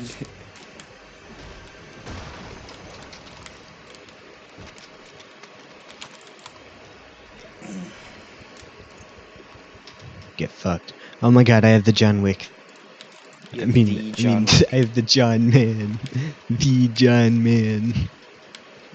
What are you talking about? I have the John Man thing. What thing? The pistol. Oh. I forgot. Huh. That's fine. That's alright. I don't need that. Thanks. Appreciate it, buddy. You are welcome, guy. Ah, Alright, hang you're a on. little upgrade. Aw, you can't destroy upgrade things anymore. You actually tried to. You tried to do that right now. Right then, right there. Can we bush camp so I can get some food? Yes. I need to model my dude. I need to model Okay, I'm gonna dumpster my camp. dude. Dumpster maxing. Oh yeah, let's dumpster max. Right, Oh, right, you right. can also hide? Alright, oh, fuck.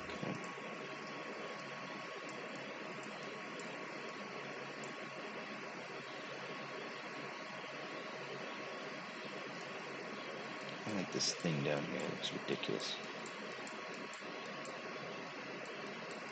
I mean, it looks fine, I guess.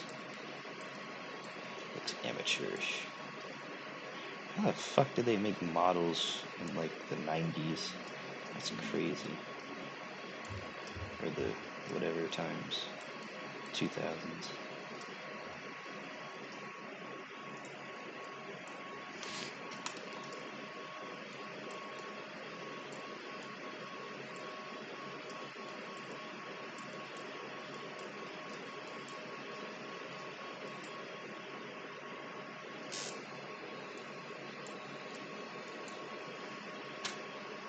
Okay, well, it just looks like shit. Smooth as hell.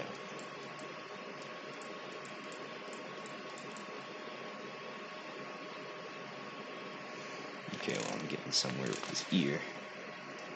Just gotta shoot a bit.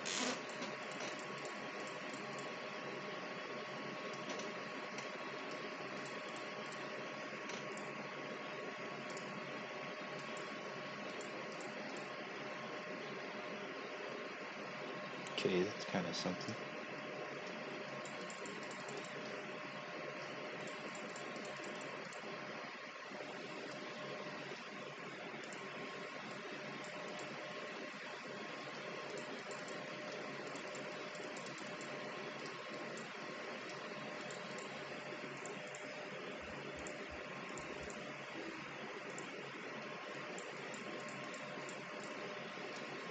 Fuck, man, it's a little strong.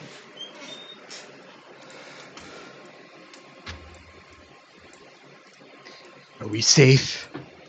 I actually can't hear you. I can hear you now. Are we safe? Oh yeah, Wait. we're safe. Oh yeah, we are safe. Nice and safe. Safe and sound. Sam made me some mac and cheese. Sam made you mac and cheese. Sam's famous mac and cheese. Oh, he made himself an mac and cheese, but I also got some. What an awesome story. Owen's known for his awesome Thank you. stories. It's true. They do say that about me. Do you have any shotgun ammo? I have 2 bullets. No. Alright, be chill. Be chill. What do you mean be chill? What's going on? There's people right there. They're looking at us. Dude, you have to do like the dual screen thing. Oh shit! Oh! How is he not dead? I shot him like 3 times with my shotgun. How is it so, like, every time we hide in a dumpster, like, they immediately know we're in there? How is that possible? That's funny as fuck.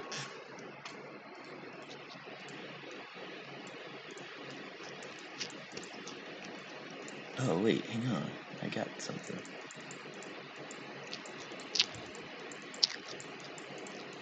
Dude, stop that.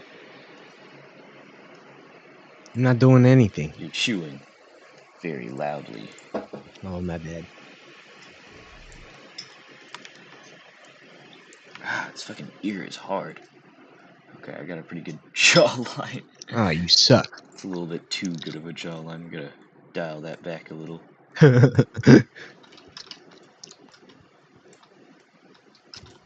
What are you doing?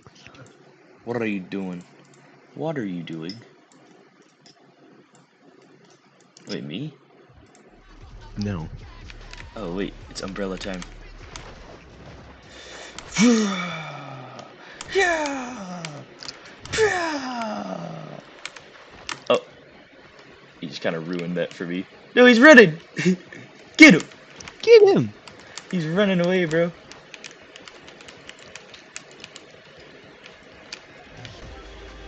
He's a lost cause. Oh my god, what are you doing? Hang on, I'm doing something.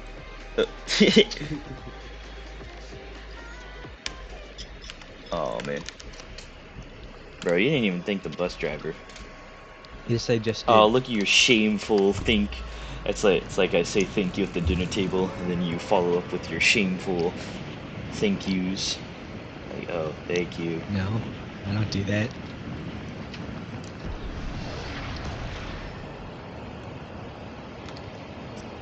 Where are you going? Down. Nigga, follow me! Oh, fuck.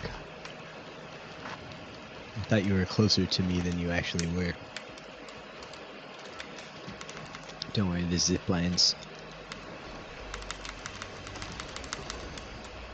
Oh, okay, there's zip lines. I'm saved. They'll Yeah. never know. Yeah, exactly. I think the strat is to just immediately kill Eminem. I think the strat is to immediately get away from you. I think you should immediately You lick my suck. balls.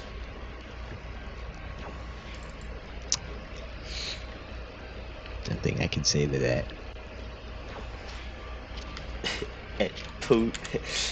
And urgency.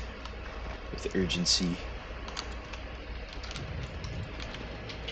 Oh, get fucked! No! Logan, please! What are you doing? What are you doing? You're just Dude. standing there. Dude, I sniped someone, bro. Chill.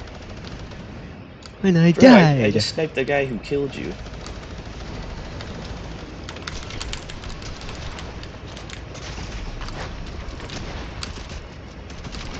Oh my Oh. god! Oh, there's a helicopter right there. Shut up, bro. I don't need that right now.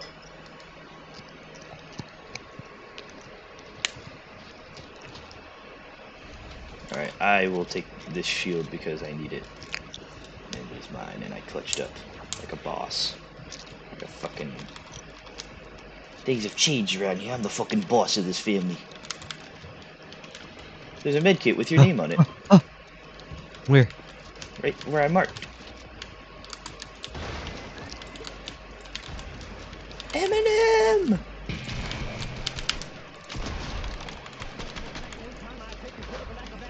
Holy shit, it's Eminem. God, what is he talking about? Can he shut up? Oh my god, he's fucking lighting me up right now. Oh my god, he is. I'm here. Where are you, bitch? You gotta get Eminem. Disguise. Oh shit! Oh my god, who sniped me? No, I sniped. Oh, what's up, Eminem? Oh, where'd he go? Well, hi, Eminem. Dude, it's the guy from Fortnite. There's nothing. There's no heals, ever. Never. I think we're the only ones here. Busta Rhymes. Please don't shoot Eminem me! is gone. Owen, come here. There's no one here. Owen, what are you doing? I'm I'm looting. knocked! Oh shit! Is there someone here? No! I got hit by a turret. Well then. What the fuck are you doing? You're just standing still like a moron!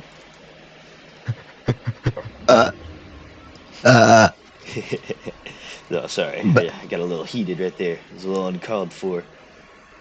Do you have the weapon? Can I have the weapon? I'd like the minigun. Oh, dude, we gotta do the strat with the thing. Makes Okay. What strat? with the helicopter and minigun. Oh yeah. Dude, open the vault. Good thing I just got in the helicopter.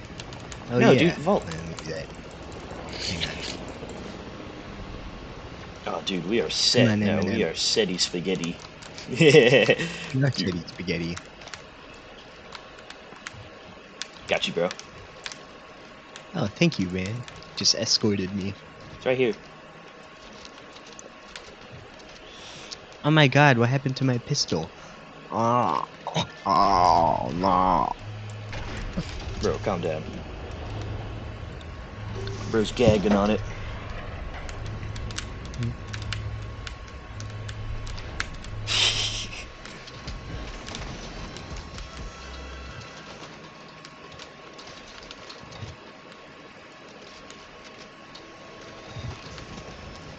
Oh, yes, thank you. This ball kind of sucks. It's pretty good. It's Got alright. healed up. It's just alright. Got me a shotgun, an AR.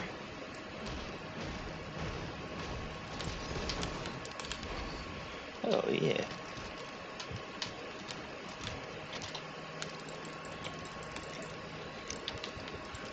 I have everything I could ever need. We have everything. Oh, that's a pretty good song.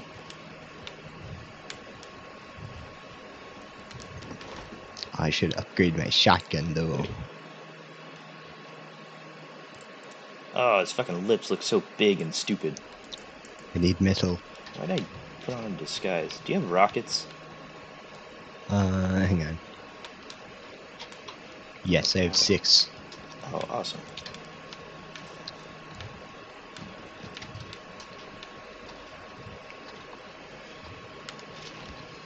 Oh, dude, we gotta get in the helicopter, bro.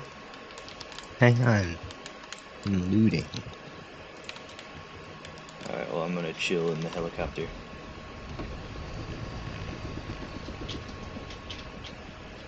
Alright, I'm coming. It's Fallout, bro.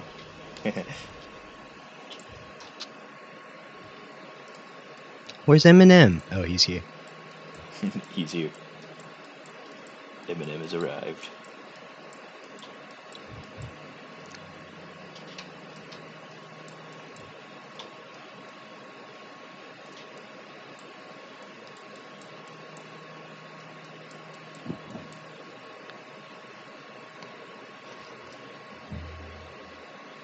Holy shit, I'm in the sky. I'm in the sky as a mother.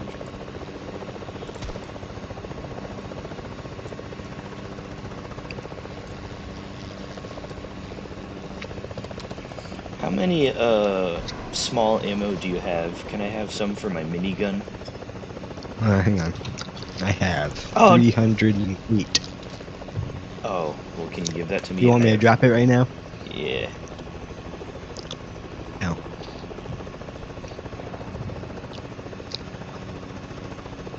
Wait, land in the water. No, I land on the helicopter pad just Oh, to give you the yeah. thing. Dude, you gotta land on the helicopter pad like a rich person. I will. We are making our grand entrance.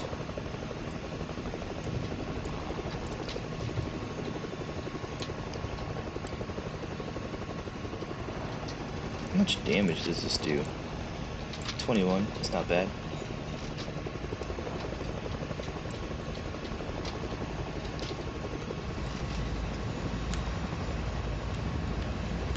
That was a nice landing, whatever. Kind of a little close to the back. Alright, yeah, now give me some, yes, take some ammo. Alright, now get out of here. That's it. Get out of here, Back Frank. up. Back on the road. Let's get this show on the road. What does my dad want? I don't know, what does he want?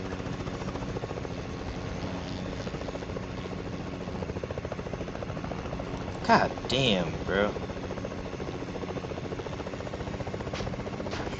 I've been on like jack shit all day. Tomorrow, I'm gonna do some stuff tomorrow. Yeah. This To do some stuff also This has been a tomorrow. pretty I did some nothing stuff burger today, day. It's been a pretty tasting burger day. It's got some Q sauce on the burger, maybe some slices of bacon, maybe even a fried egg. Oh, Who knows? fuck, I'm just sounds good. spitballing, Just spitballing, here. You know? yeah. It's pretty good though. It's a pretty good burger, let me tell you. I kind of wasted my fit today. It's a pretty fire fit just to not do anything.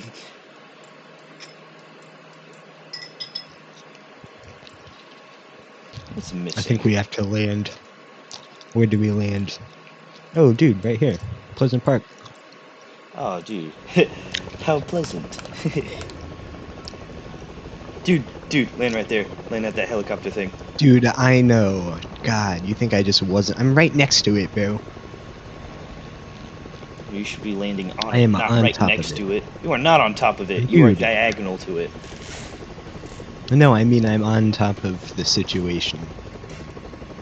Don't hit it. Don't hit that thing. Oh, I've been fuck! promoted to party leader, Logan. God damn it! It's fucking 10 p.m. Why does that kid need to be playing right now? Oh, that's actually not really cool of just let him play at 10 p.m. Yeah, alright. Okay, well, it's fine. I guess I'll model for now. Ah, that's annoying. He should just get another account. I don't want another account. No, he should. Oh, yeah.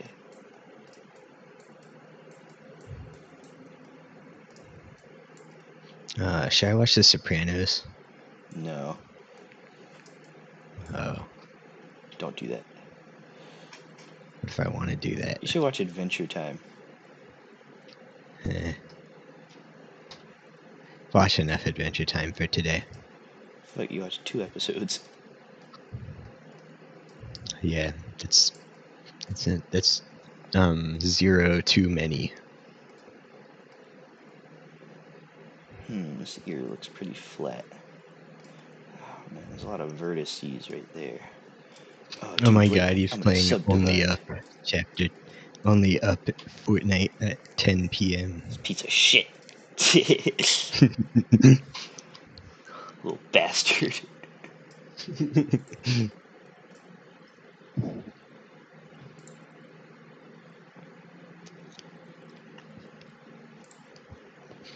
Alright, I'm gonna go do something then. Okay. Oh, yeah. Oh, no. That's not good. Wait, did that do something?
Where's Bro viewing?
Oh no.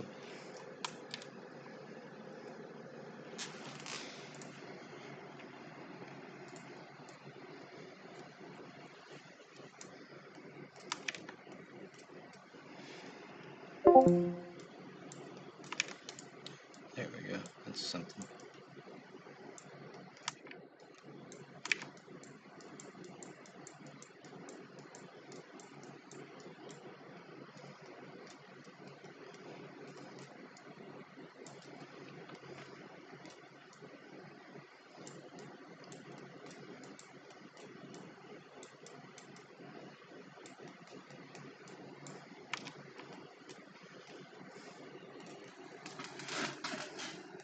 Oh fuck.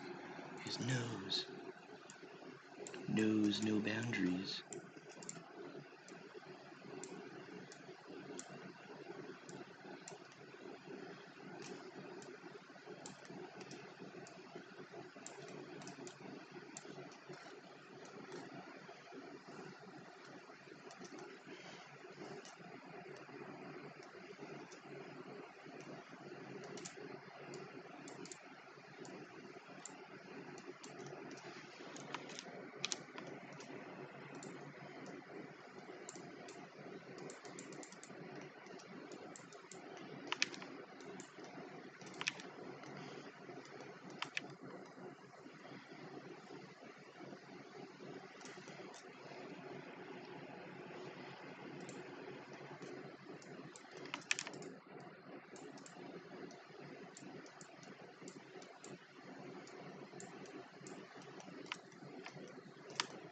Oh shit.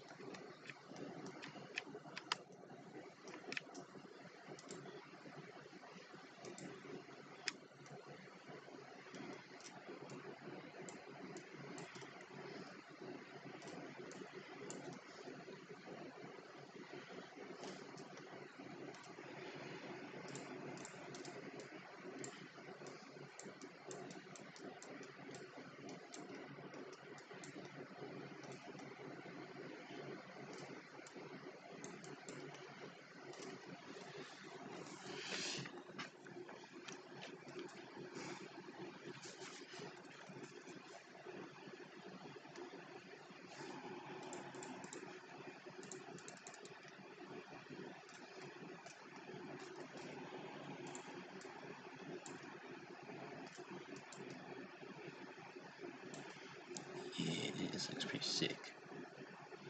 I don't know, it looks kind of weird at the top.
There we go. Looks pretty sick.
painting, bro.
shit, that looks awesome.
Hello. Glob, it's hot in here. It is. That foot heater is killing it. Open the window. I'm going to. How's your stuff going? Good. You just playing around? Yeah. Okay. Oh. Smells like fish sticks. Do you like fish sticks? No. Then you're a gay fish. Get it?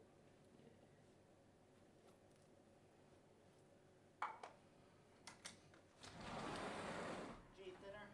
No. No? You not hungry? I'll eat in a minute.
Starting from zero in JavaScript can be harsh. Zero experience, zero clue, zero frameworks to rely on, $0 to pay for WebStorm's subscription. Wait, what? Yep, WebStorm is now free for non-commercial use. So you could start from zero. So you want some flapjacks, but Jack, if you had, we can change this to image texture. Boom. So now once it says image tab down here at the bottom right of the screen,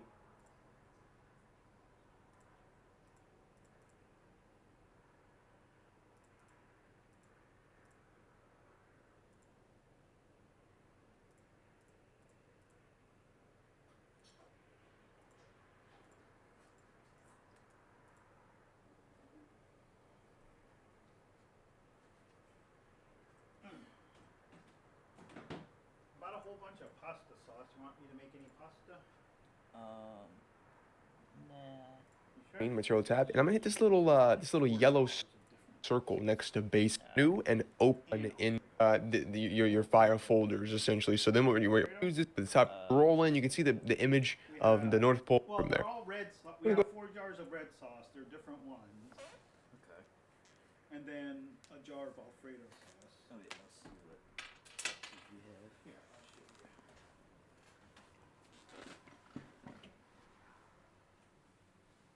There's one at the bottom there on the right.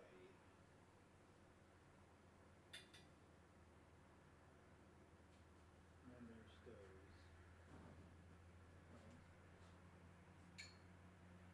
There's that.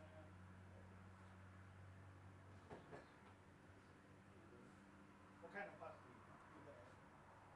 Spaghetti, spaghetti.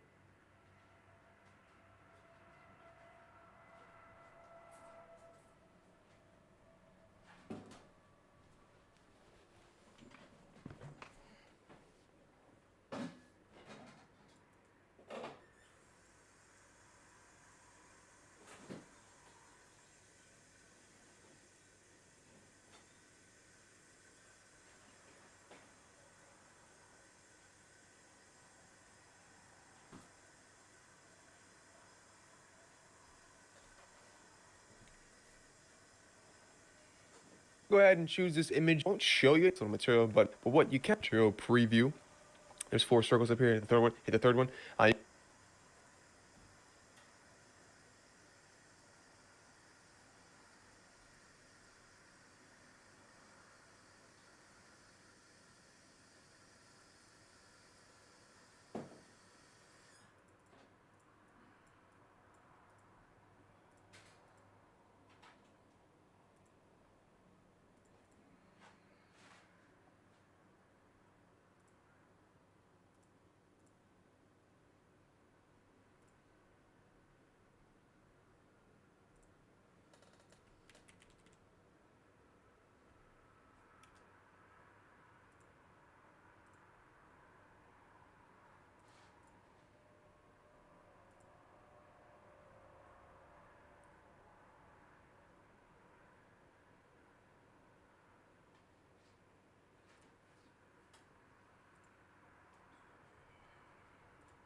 Mike Tyson's gonna fight Jake Paul.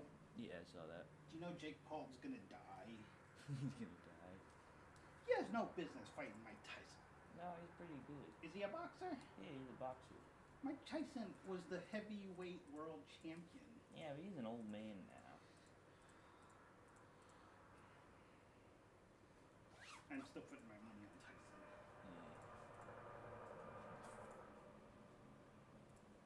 You can see, you can select and draw, or you can hit new, and this will just add in a new image, and then you can just, add, and you can draw, or if you had, boom, base color, right of the screen, material.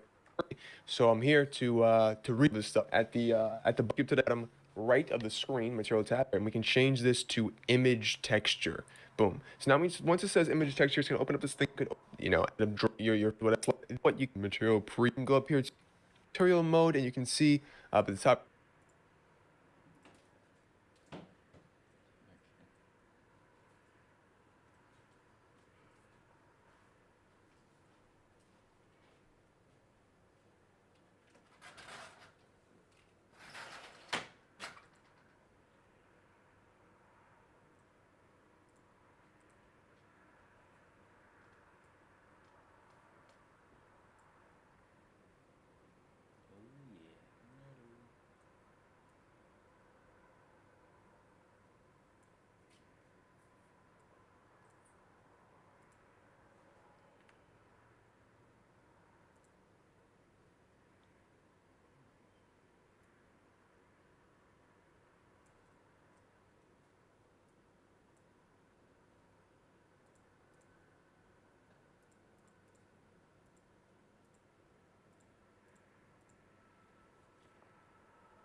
upright, hit the settings and what each face.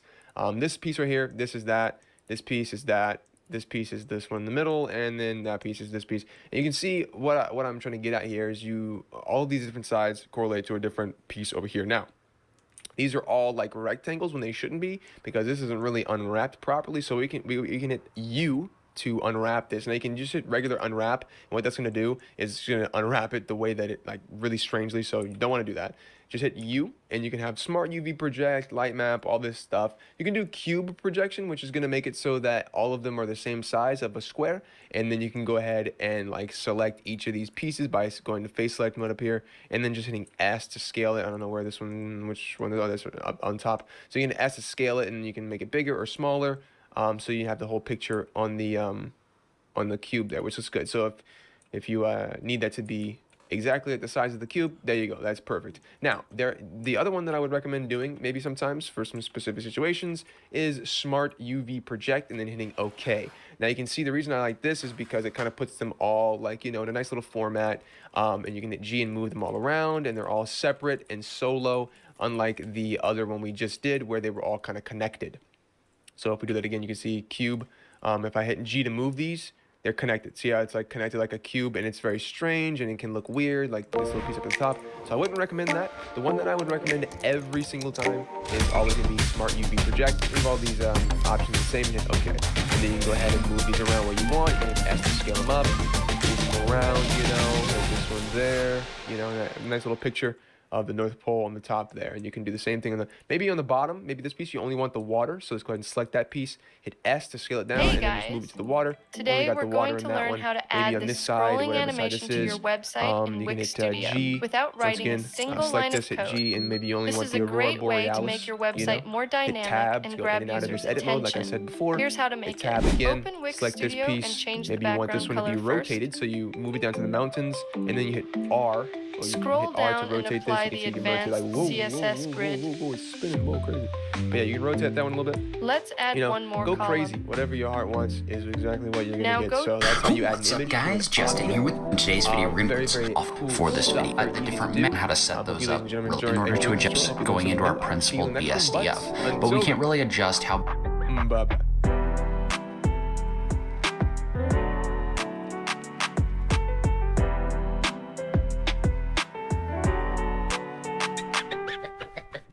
Now we know how Blender functions, let's start building that donut. So, as before, let's, well, first of all, just to repeat, make sure you are working with a new scene. Completely new scene, don't want any remaining monkey heads lying around. Let's begin fresh slate, and let's delete our default cube, just with the delete key, and let's replace it with a new object. big or small this The is. hotkey for that So is you could go into your UV Shift-A. editor and As I mentioned shader before, editor. And so you new use text all the ones underneath mesh, because these the are your texture primitives. tile. So this we goes want to right start up with here. something that most resembles So what just it is drag this building. directly in here, With but a just for house, you might simplicity's start with sake, a cube. that's With a the vase, you thing might right here. start with a cylinder. In our and case, Z right we want here. the So you can use donut-shaped this to set one, where your although textures are mathematicians placed. call it a torus for some reason. So let's add that. Now, if I zoom in by scrolling up, we can see we have something resembling a donut. Looks like a pretty weak looking donut, very flimsy. Looks like the donut before it's cooked when they just drop it into the vat and it's just on this an little object as wispy well thing. as the direction that they're facing. Immediately So after you do some actions in Blender, you have options. you can to also change adjust it. the And rotation, actions but then you are can hidden also down here in adjust the bottom scale. left-hand corner. You see a And little so box. it's If you click it's that box, kind of you counterintuitive. see options. So And if look, you we turn can the scale change up, the dimensions of our torus. Now, something to note is that these options in Blender only appear immediately after you have done that action. If you do another action, Your like, texture is say, going to get deselect your torus by mistake, up to 2 it's gone. on right? the X Because and Blender Y. has assumed Well, notice you how when I have bump moved this on, up to you've 2 accepted on the X and the Y, state of your that's doing donut, is that's and this is taking the one this you and want, it's right? half the size that it Now, was if you haven't before. done anything So drastic alternatively, or if you wanted it changed to be this object bigger, in some severe way, you can temporarily bring it back by hitting F9. I never actually remember that hotkey. I just remember that immediately after I have added an object, if I want to tweak it, now's my chance before I move on to something else. Okay, so we could change, the size of it here. We can also change the resolution. I'll use the term resolution loosely, to make it higher or lower fidelity. And a mistake that a lot of beginners make, and I say this because this was the exact mistake I made way back in 2003 when I started learning Blender, is they go, well, I need a realistic looking donut, so I guess I need to go really high resolution. I remember my first project, one of my first projects was for a high school film project, and I wanted to have a close-up of a face. Didn't realize faces were going to be difficult, but I went really high poly, and then it was just an absolute nightmare to work with. So the reason you don't want this is that, for starters, things that are high poly are very slow to render, and they're very hard to work with if you want to tweak the shape of it. But also, as you learn and you grow with 3D, you'll discover that it is a lot easier to add resolution to something later on, but it is very difficult to take it away if you've already built it into it and you don't need it. So, long way to say, what we actually want is to have as few polys, these are called polys, as you can get away with. So I'm going to go with 32 major and 12 minor. And don't worry that it looks all jagged, because we will fix that in a moment. Now, the major and minor, this is really up to you, but I find that something that looks kind of chunky, like a fat donut, just looks really delicious. So I'm going with something around about this size. Okay? And once I'm happy with this, once I'm ready to click off, the options are gone, and this is it. This is the donut that I am now working with. So how do we make this look higher resolution, less jagged? Well, one way is to use smooth shading. So if you right-click with your object selected, go to Shade Smooth. And look at that. This is immediately better. Without getting too technical, this is kind of a fakery. It's sort of like the shader is telling the renderer that this is a really high poly dense mesh when it really isn't. It's just basically kind of like averaging out faces. And anyway, it's very technical, but basically means it's not going to add anything to your render time, but it's going to look smoother. And so this is generally what you want for something that is smooth and organic looking, like we want. If you were rendering like architectural or like hard surfaces, like later on we're going to put this on a counter, then the object would obviously want to be flat. But in our case, we're just going to use Shade Smooth. But you might notice that looking at this, especially if you go side on, that you've got this sort of jagged shape around here, right? So the silhouette is really breaking that illusion that this is a high poly or a smooth looking donut. But thankfully, rather than adding all of that complex density into the mesh itself and then making it hard to remove later on, there is another way through modifiers. So if we go over here to our properties, right, this very confusing, lots of option looking properties, click on the wrench, and this is the section called modifiers. And this is one of those object dependent things. So if you've got your camera selected, you won't see it. So it's only when you've got actual meshes that you might see then I press this modifier here. So it's much easier to explain if we just add one. So up here, add modifier, and you got a range of options here that can do a whole number of things. The one that we're looking for is underneath generate, and it is called subdivision surface. And it is a really common modifier that you use all the time. In fact, it's so common, it's actually, you can just immediately add it to any object just by hitting Control-1. But don't do that because we've already got it, so there. Now, some of you might have just discovered that your donut has disappeared. If that is the case, you need to go to Edit, Preferences, and then underneath Viewport, where it's got Subdivision at the very bottom, Disable GPU Subdivision. That will then make the subdivision perform on your CPU instead of your GPU, which is maybe non-existent or not performing whatever. But disable that and it should appear. But if it's already working for you, don't disable it. Keep it going because GPU will be faster. So what exactly is this doing? Well, it's a lot easier to explain if we look at the shade flat mode, because we're not being tricked by the smooth shading there. That's true. If I set this levels viewport to 0, this is our original mesh. This is before we add the subsurface, essentially. When we increase this, you can see that it is adding resolution to our mesh. And the more I increase this viewport levels here, the finer and finer that detail becomes. So to explain it, because this is such a very, very common modifier, it's kind of important to understand how it's working. You can see that this is these squares here, these are called faces, by the way. And for each one of these faces here, as I add a level, you can see it's becoming 4 faces, right? And then now if I zoomed in on this one face here, if I do another level, that's now become 4 faces. And then if I zoom in again, it's now become 4 faces. So it's exponentially adding detail. And you might also know that it is smoothing it out as well. Like this jagged edge that we've got here, you can see now becomes smoother. So to quickly visualize that, if I just draw it, like imagine you've got like a 90-degree corner, right? Like this. If you add a subsurf modifier, what it's going to do is it's going to add a point here, right? Because this is the extra detail. It's also going to take that point there and it's going to average it out. It's going to average it out between these points. And it's going to create another one there and another one there. So you go then from having that really hard corner there to having something that looks a lot smoother. So it's going to take a point and it's also going to change it to make it look smoother, generally speaking. So there we go. So now as I increase this, you can see it's getting smoother and smoother. Now, the reason there are 2 options here, you've got levels viewport and levels render. So reminder, this gray area that we operate in is called our viewport. The render is the pretty version. So as an example, you can see if I just turned it off for the viewport, it looks very jagged. But then for my render, if I increase that to 3, if I do my render, which you could go up there, and render image, or remember the hotkey F12, you can see that that donut is now smooth, but I go back and you can see it's jagged. So the viewport, you want to generally keep it lightweight, and then the render time, that's where you want to get a really nice looking pretty image. So you want to often have 2 different levels.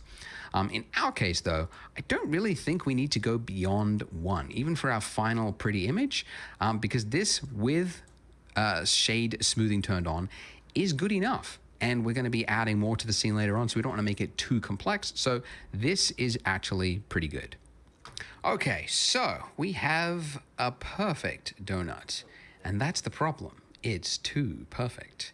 You could spend decades trying to develop a machine in the real world that made a donut this perfect, and you never would. This is so mathematically precise that the eye will always see this as looking fake. So that's actually a problem you learn pretty quickly in 3D, that things that are too perfect just look fake. So you have to spend time making things look misshapen and adding variation there like you see in the real world because your eye expects to see it. So how do we do that? How do we make this donut look a little more lumpy and interesting? I do that by changing the mesh itself. So this mode that we are in right now, where we can, click on different objects, is called object mode. And I know that because in the top left-hand corner, you can see we are in object mode. But if I click the drop down, you can see I get a number of other options here. And these options, again, will change depending on the object you've got selected. If I've got a lamp, my little light there selected, you can see I've only got object mode. My camera, I've only got object mode. But a mesh will give you extra options here. Unlock a new world of efficiency with Asana. Automate workflows so your team can have less follow-up and more follow-through. Try for free today at asana.com. So let's enter into edit mode. Ooh. Right. Now, you can see our mesh, our object has become something that looks weird. It's got a bunch of little points on it with lines and very technical. Well, that's because this is actually what the mesh is made up of. These little points here, which you can click on just by selecting, are called your vertices. The singular term is called vertex. I never say that. I like to just call all of them vertices, regardless of whether it's 1 or 2, just because you always get some comments that go, actually, it's called vertex if it is singular. Anyway, so these are called your vertices, and if you have 2 of them joined by a line, that is called an edge, and if you have 4 of them forming a face, then it's called a face. So with these, I can quickly change the shape of my object by using the same hotkeys as before, and if I want to move this, then I would simply tap G, right? And you can see it's now attached to my cursor, and then if I want to confirm its movement, I just do a single left click, and there it is. Now if I go back into object mode, like that, you can see that my mesh has changed, okay? And by the way, the hotkey for jumping in and out of object and edit mode is just tab, Okay, so you can see it's just toggling between those two modes because it's so common that you want to just quickly change things that it's just easily accessible by that.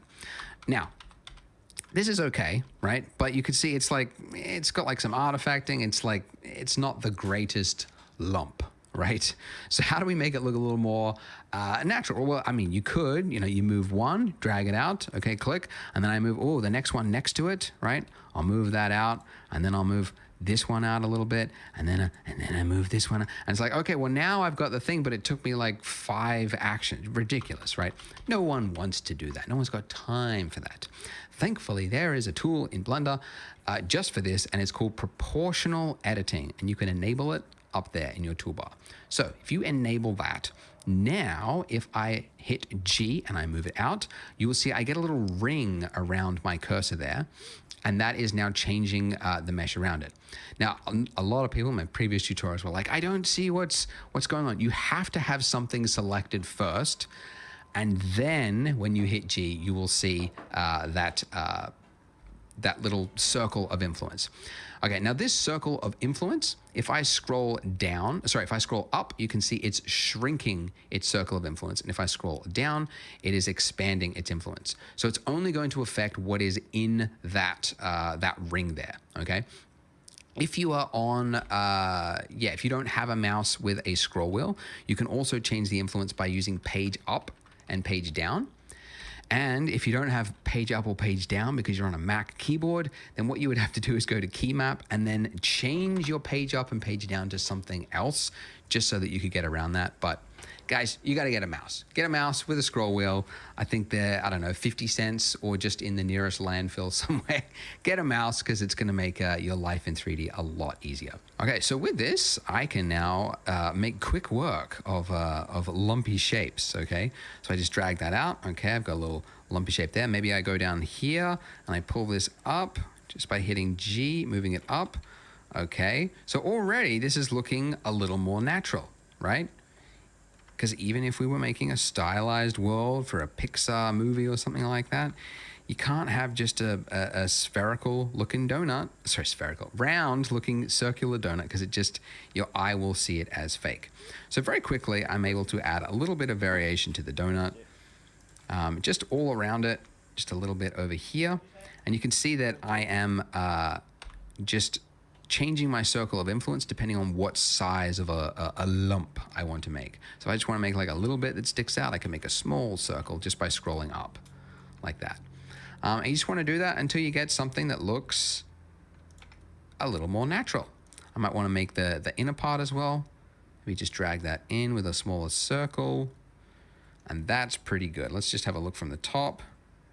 I might actually just drag that out, make it a little bit more like that. But there you go. That's pretty good for a donut. It's still kind of simple. It's not too detailed, but it's got just enough variation in it that it's more interesting to look at. Oh, one more thing I forgot to mention. Go back into edit mode with tab. Donuts, when they're sitting in the little vat thing, right, they're only like half submerged, so then they have to be flipped. But it means that the bit that's nearest to the surface is getting less heat. So essentially what I'm saying is the bit that's around the donut, the circumference of it is usually a little bit flatter. So donuts aren't like perfectly round all the way around. They're usually a little bit flatter. So what I want to do is I want to select these vertices along here, and then I want to shrink them. Now I could go around one by one like this, which is actually what I used to do when I was learning Blender pre-YouTube days, and there was no tutorials. I would do this if I wanted to select this. Silly, because there's a function, a tool for that, and it is edge select. So if you hold down Alt on your keyboard and then do a single left click on not the points, but on the edge, right, this little line here, you can see it's selected all the way around. So it's anything that's connected along that line is now selected. So if I want to shrink this, right, what would I do? Well, I mean, yeah, you could like move it around, right? We want to shrink it. We want to change the scale of it. So we would use the hotkey S for scale. So S, and I'm going to scale that in. And I actually don't want proportional editing. So I'm going to turn that off and now scale in and just make it a little bit flatter. And there you go. See, it just feels a little bit more natural, doesn't it? Looks a little bit closer to what a donut looks like. And by the way, don't worry if yours doesn't look exactly like this, like your lump is a little bit off. Like some people get a little bit too precious with the tutorial. Like, I gotta match exactly everything I do. Like I'm just working on the fly as well. So just make what you think looks good. Maybe you think this is not misshapen enough and you wanna add more, go for it, because it might actually turn out better than what mine is. Now, before we move to the next part, how to save. Blender, very, very easy. You just go save as, and you just get one file. It's called .blend. Very literal file extension, really pushing the limits of what a file extension can be. That's almost a word, Blender. Anyway, .blend, and that's it. And then next time you open it up, it's exactly like it. It's not like ZBrush where you got like 4 or 5 different ways to save a project or an object or a tool or a... Hate ZBrush. Okay. That's how you save. Now, also, finally, I would say, if you need help, because I know if you're stuck and then you leave a YouTube comment, you might not get a reply. If you want immediate help, I've got a Discord. So I'll put the link below. So there's like a little channel in there where you can just ask for specific donut help. So if you're having issues, feel free to jump into that. And also, guys, don't beat yourself up. Like 3D is definitely has like a steep-ish learning curve. So you're in that steep slope right now. And it's really common. Like a lot of this stuff is very foreign. 3D is very unique. It's very different to a lot of 2D tools. But don't give up. Like it's definitely achievable to learn and self-learn at home. You don't have to go to school. You don't have to pay for a tutor. It's really easy to get help online nowadays. So do make use of that Discord. Post comments as well in the YouTube comments if you want to. But I hope you stay with it. So if you're ready to jump to the next part after you've saved your blend file, go ahead, click here, and I will see you there. Did you guys know that Blender 4.0 had a change that makes it more realistic by default? Or that there's a new technology that is going to expand the uses for 3D exponentially? Well, you would if you were on my free newsletter called This Week in 3D. It's an email from me once a week with 3 to 5 things that I found interesting that week from the world of 3D. So sometimes I share a new tool that I found, a remarkable tutorial, a new Blender feature, a news story that affects the industry. So click the link in the description, enter your email address, and then you will stay up to date on the world of 3D. It's always free and it's always written by me. Now, on to the tutorial. Welcome back to the Donut Show, where we make sad little donuts that we cannot eat. This is where we finished up at the end of part 1. We've got our nice looking donut, and now we're going to make that icing, which looks complex, but is actually fairly simple. Now, as I mentioned before, if you want to add an object, you go Shift A, right? And then you start with something that resembles what you're trying to create. But we already have something that resembles the exact shape we want to create. It's the donut, because we want the icing around the donut. So let's just reuse this information. So we can do that by duplicating the object. And if you don't know the hotkey for it, you could just go Object, and then you'd find it here where it says Shift D. So Shift D. Now, when you hit that, you are in a placement state, essentially. Like it's duplicated, and it's now saying, where do you want to place it? Now, in our case, and actually often, you don't actually want to change its placement. You want to duplicate it exactly where it was. So you can cancel the movement by hitting Escape or right-clicking. Now, when you do that, it looks like it's canceled the duplication, but you can see in your outliner, it has duplicated it. You've got 2 objects, but it's just in the exact same place, which is what we want. So first things first, we need to name them, or else we could get very confused very easily. So you can name an object by just double-clicking it in the outliner and then just typing in the object. The other way you can name something, I'll just show you the second way.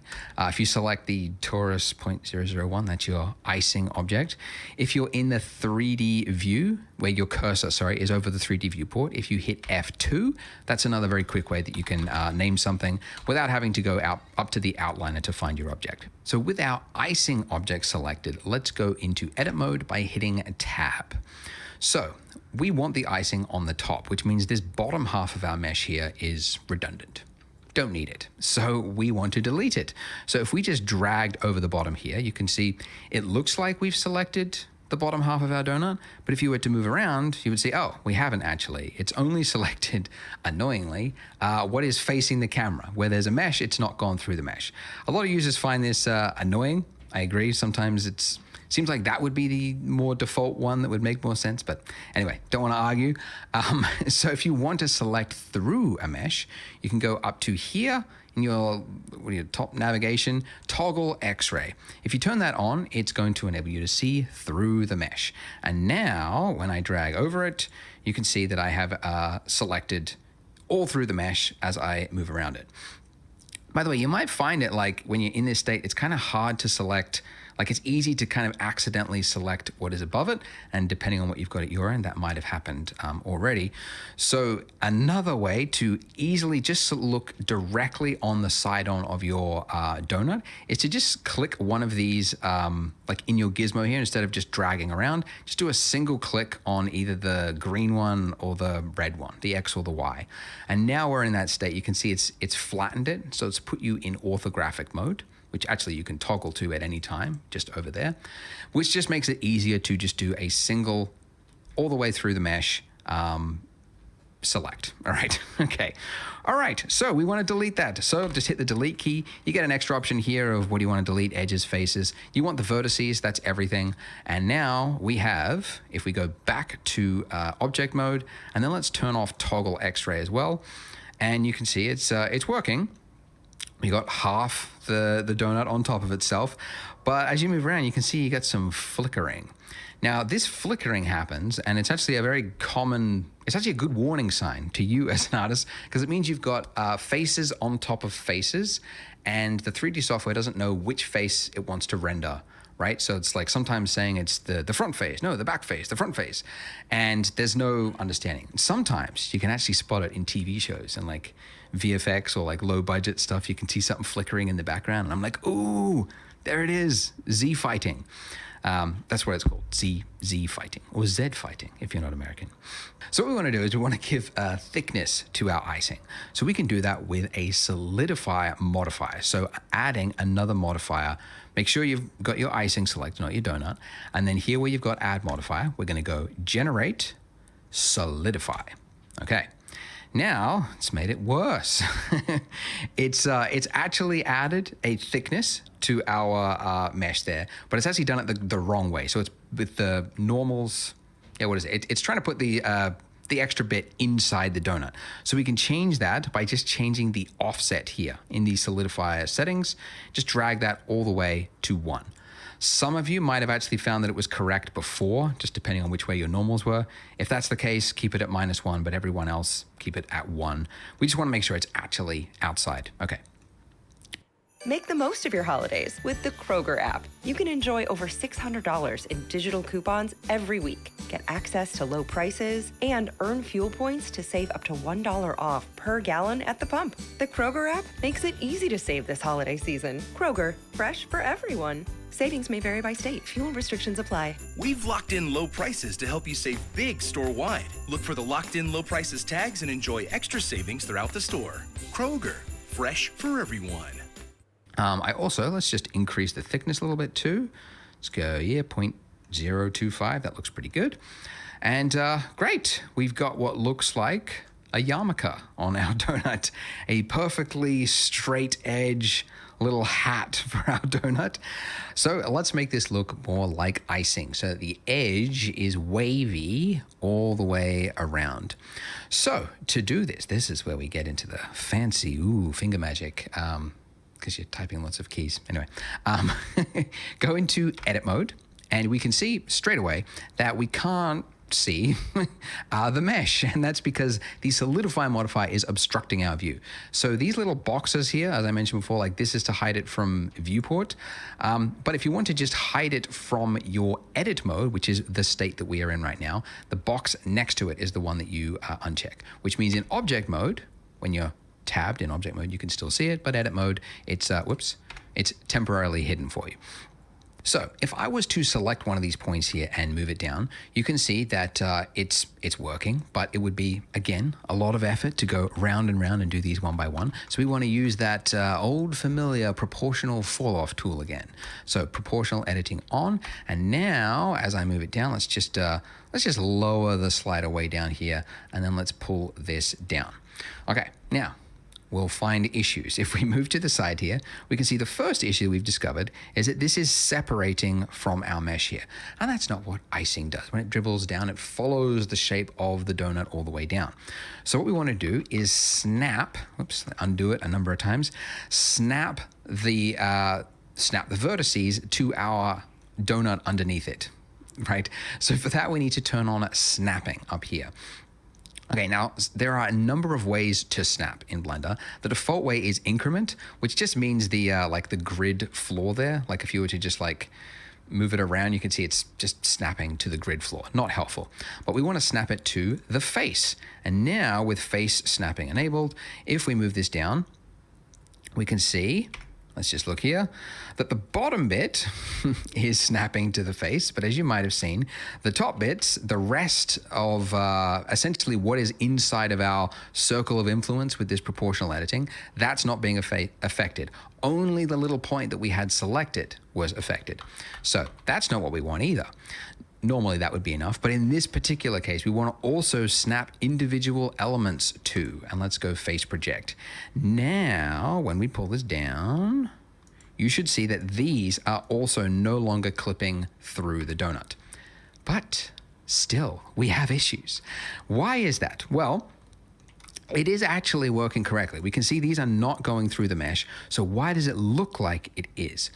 The reason for that is that there's actually just not enough information here. So if we go side on, you can see, right, like we've got this point here, and then we've got another point down here, and then we've got this long stretch in between, right? So that means that this part of the donut, oh gosh, that goes that goes around like that is just not, there's nothing to snap it to, essentially.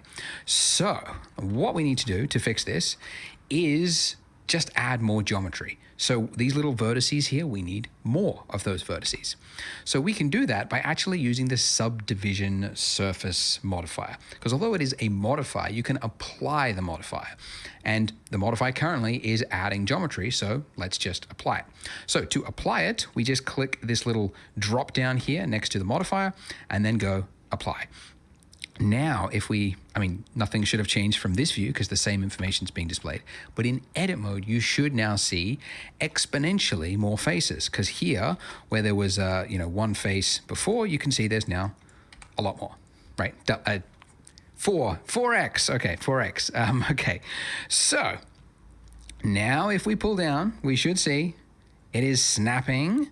And if we go into this mode, you can see that it's now conforming to the mesh in a much more snug way, because there's information there for it to use. Now this shading artifact here that we can see, this, don't worry about that, we'll fix that in just a moment. But I need to show, because I've shown you like 4 things that we need to enable for this to work. I got to show you one more, because if I pull down and if I scroll up, you'll see something. Okay, if I was to click, we get this horrible problem here. And I've done this tutorial on enough, and enough people have hit this issue that I need to call it out specifically, because it seems to be a big point that a lot of people just don't know where to go from.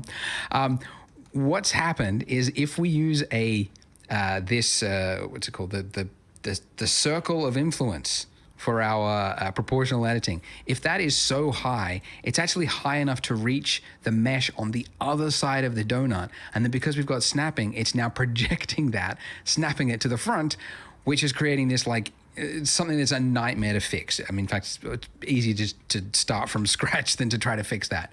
So if we want, sorry, there's a lot of noise. To fix this, we need to hide the part of the mesh that we don't want to be influenced by our proportional tool, right? So to do that, there is an easy way to do it. We can actually do it very precisely. So if with this middle bit of our donut here, if I just hold down Alt and then do a left click, as I mentioned before, that selects the ring, okay? And we could do that all the way up, but actually there's a little, I don't know if it's an Easter egg. It's kind of a cool tool that not many people know about. Control plus. That will enable the select more tool. And if you use Control plus, Control minus goes the other way, you can see that it's expanding out. So Control plus will just like select the next vertice along a chain, roughly speaking.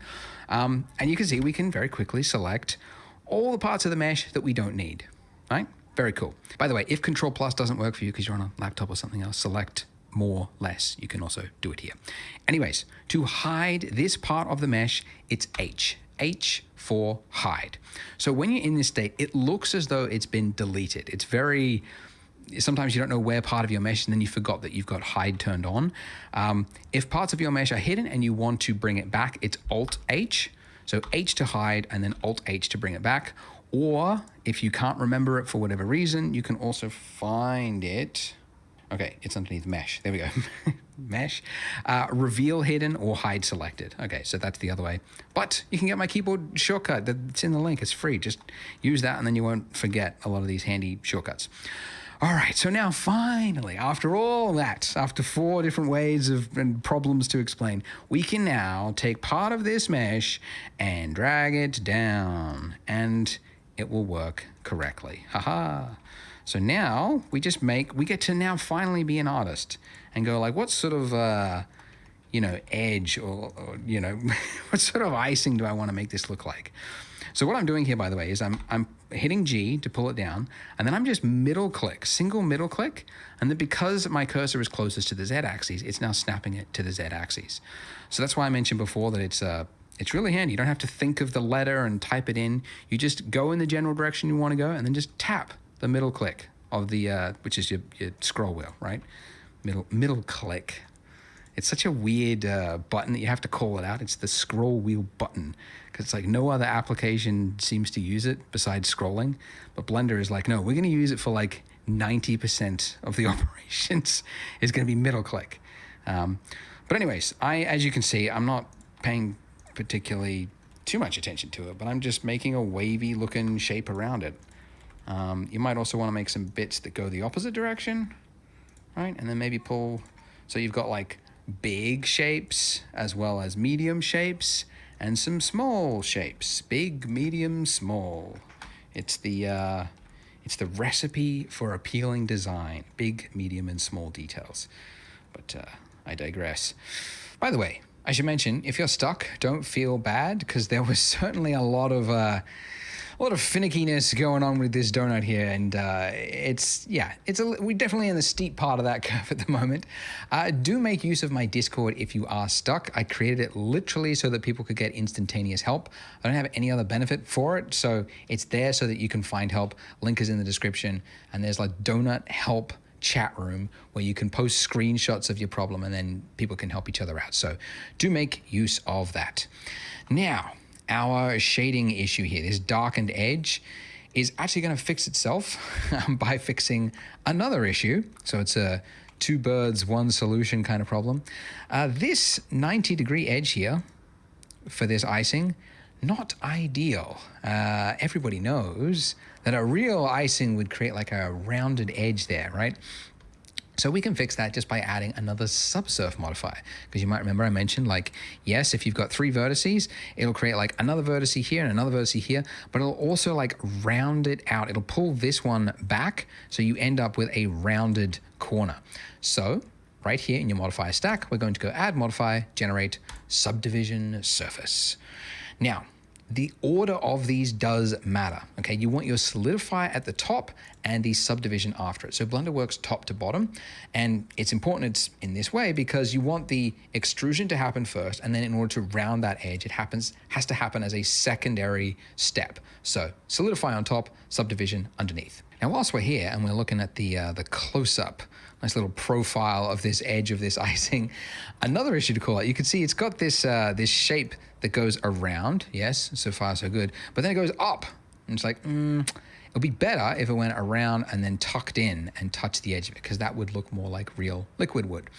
So we can solve that by just changing one of the settings in the solidify modifier. It's not one of those things that you would figure out or know where it is. It's just over time you learn where some of these settings are.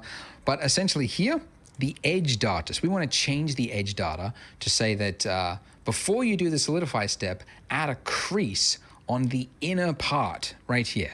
If we increase this all the way to 1, it now creates a sharpened edge just on that inner part there. So the rest of it is a smoothed edge, but the middle one, there's a crease, so it's making a sharp edge there. And it just gives it it's just a little bit more realism. Just looks a little bit closer to what you would imagine real icing would do. Okay, now for the cool bit. All right, so if you look at reference of donuts, right, yes, you've got these little wavy bits, but where the icing is really liquidy, it'll often break off from this wave here, and it'll create a trail that goes down underneath the donut, right? It just sort of drips all the way down. Whoops, bumped the microphone. So we can do that, but not the way we were doing it before. If we just took one of these points and then like dragged it all the way down like that, there wouldn't be enough information there, right? You can see you just get this like stretched look, and it doesn't look great, okay? So essentially we need to give it more information, and we couldn't just do it by like adding more and more subdivision surfaces. We need to actually like break this shape here and create a new shape that goes down. So we need to extrude. So if I select this vertice and then the one next to it by holding down Shift, I don't think I mentioned it, but yeah, if you want to select two things at once, it's Shift select. Anyways, so if we select two vertices like that, we want to extrude it downward by hitting E. So when you tap E, it's similar to G in that you're in a placement state now, saying where do you want to place this? So I'm going to move it down to, yeah, like about there where I want the trail to stop, and I'm just going to do click, left click, and it's now placed it there. Now, it's hard to see it, but if I just switch to wireframe, you can see what it's doing. So it's created this breakaway shape here, an entirely new face that's completely separate to what we've got there currently.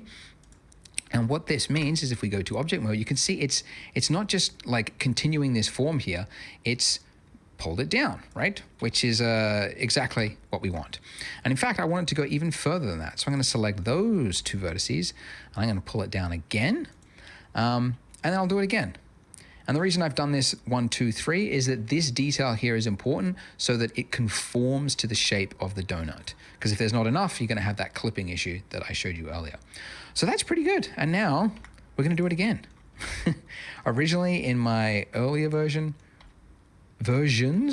of the donut, I only did like one of these, but then I noticed that in the render, the final render, it's often the most interesting part of the donut.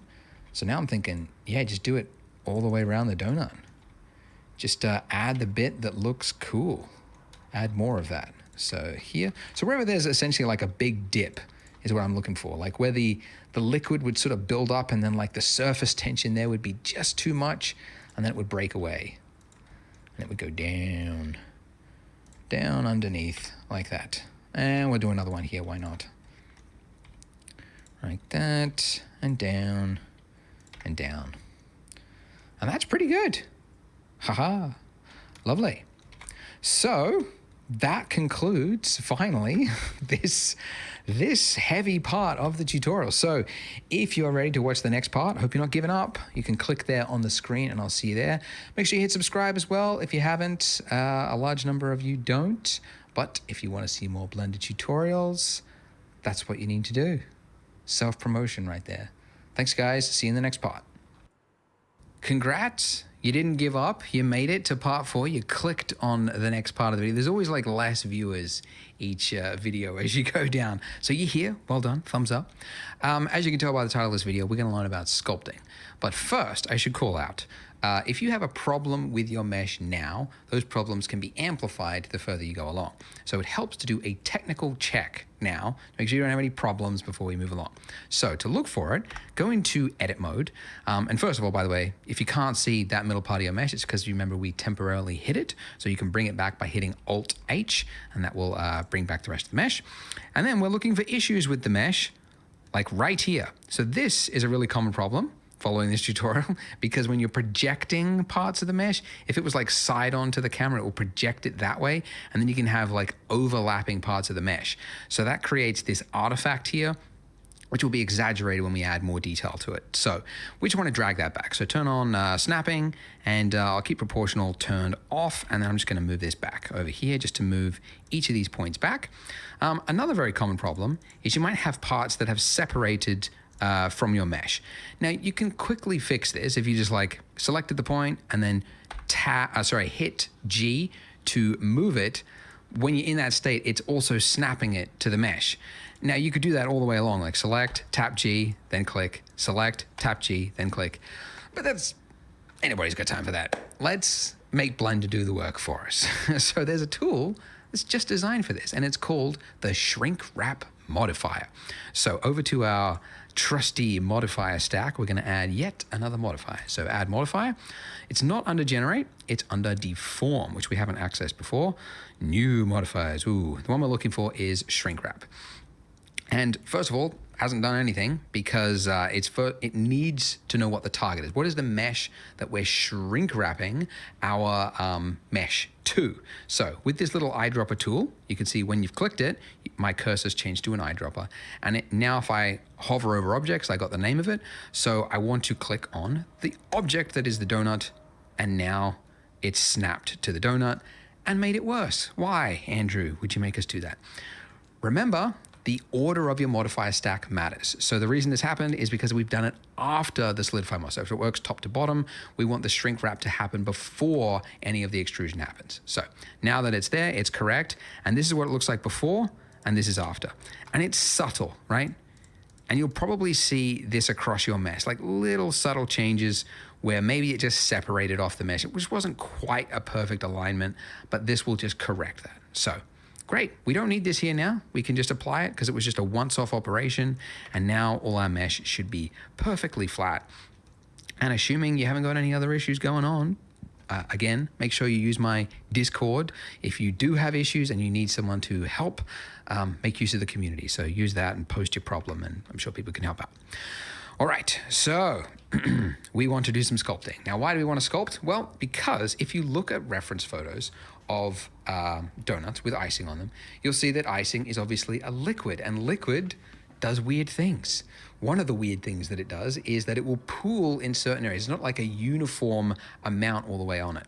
So the most obvious being like at the end of this trail here, there would be more that would accumulate at the end there. And I think the reason for it is that because it's a viscous fluid, once it runs out of enough fluid, there's not enough to kind of push it forward, but there's enough for it to build up. So you would have like a buildup here on each of these ends, but you would also have buildups all along the edge.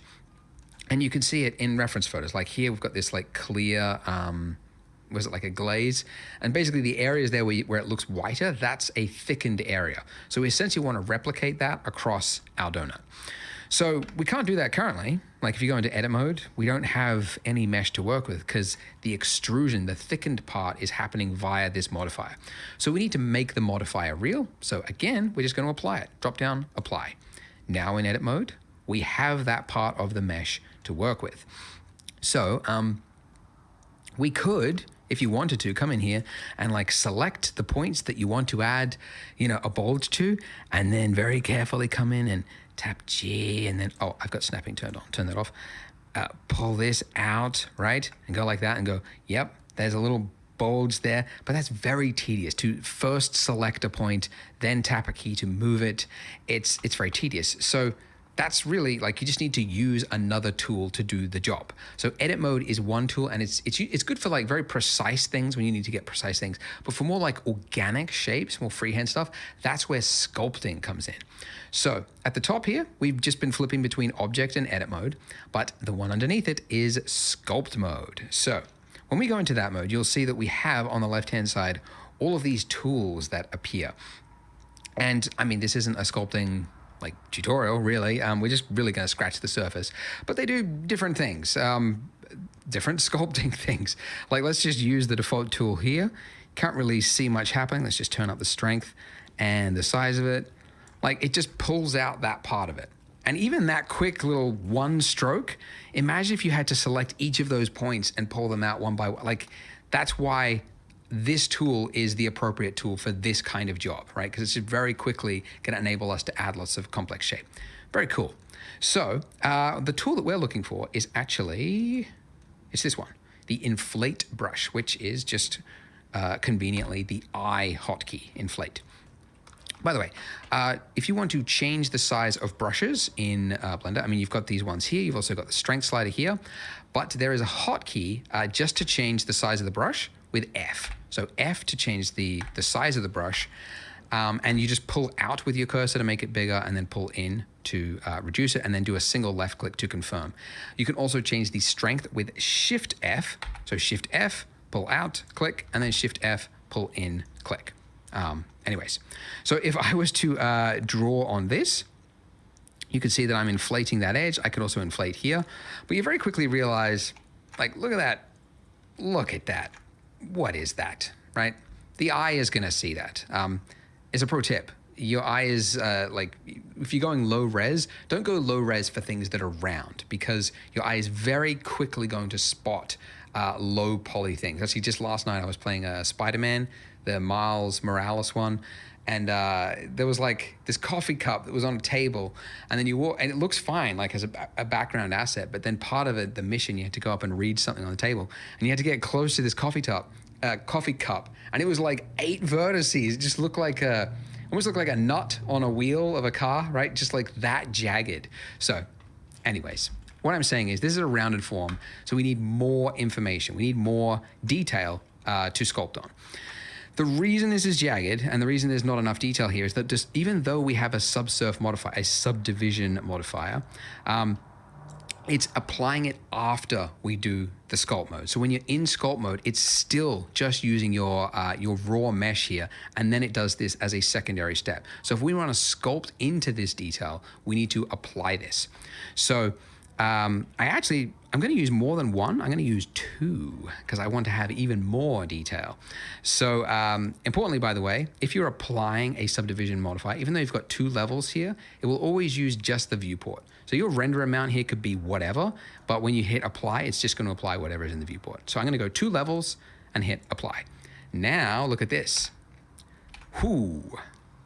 We have 16 times the detail because we had level 1, which would be 4x, a 4x multiply, and then 4x of 4x, 16. So we have 16 times the vertices to play with. So now when we go into sculpt mode, look at it now. When we sculpt, look at that. So much more room to work with and much more fun. So now that I'm in that state, I'm going to just do little circles with this brush on each of these points here. And the reason I'm doing like little circles like this is that by default, the stroke state is, space. You can switch it to airbrush if you want, and then you can just click and hold it there. But I find that to actually be like harder to control. So I just keep it in space mode and then just do like little circles. And then that enables you to just kind of continue adding more pressure as you move your mouse. So a little circle like that. And there you go. Very quickly, already we have a more interesting looking shape across it. So another brush, another tool, I guess you call it. Is it a brush? Or is it, I think it's technically they're called brushes. But anyways, another one that you use all the time is grab, and conveniently it's the hotkey G. And what this does is just like pushing clay with your finger. It's like, It's really cool. And the reason I'm doing this is I'm actually just exaggerating the design, because that is what makes appealing design. It's exaggerating the addition and subtraction that you see in a shape, even though in the real world you might not see this like tapered thing like that. Because it's got this bulbous end, you want to draw more attention to that kind of globule at the end there. And to do that, yeah, if you just make this a little bit tapered using this tool, it can do that. And we get to learn about a new tool in Blender, which is the whole point of this tutorial. So, yeah. All right, pull this around, Just click and drag. I could change the shape, size of the brush with F. And you've got more time than me, so maybe make this better than what I'm doing really quickly. But just get, generally a shape like that, and it should look a little nicer. Okay, so now let's do that raised edge all the way around the rim of this. Now, in previous versions of this tutorial, I said just use the inflate brush and then just like draw across it. The problem with this is that this is so imprecise, and you can accidentally like draw over another bit, and then you look at it side on and you get these like noticeable like divots across the donut. And it's not very, it's very hard to do because you keep like accidentally clicking off it and then on it, and you get this like jagged, like dig. It's not very appealing, the point is. So let's go back. we can learn about another tool. It's another excuse to learn about another tool, and that tool is called the mask tool. So it's actually in the list here, but I never remember what it is. You just hit M for mask, and it's this one. And what this enables you to do is, if you just draw on it, you get this grayed shape, right? And then when you're using another tool, like say you switch to the inflate brush now, and if you draw over this, let me just increase this. Yeah, if you drew over this, you can see it's applying an inflation to everything except the area that is dark. And that's how you can create like, a skin lesion on a zombie or something like that. So a mask is very useful in sculpting, used a lot. And we're going to use it in just this case. What we're going to do is mask out just this area along the rim there.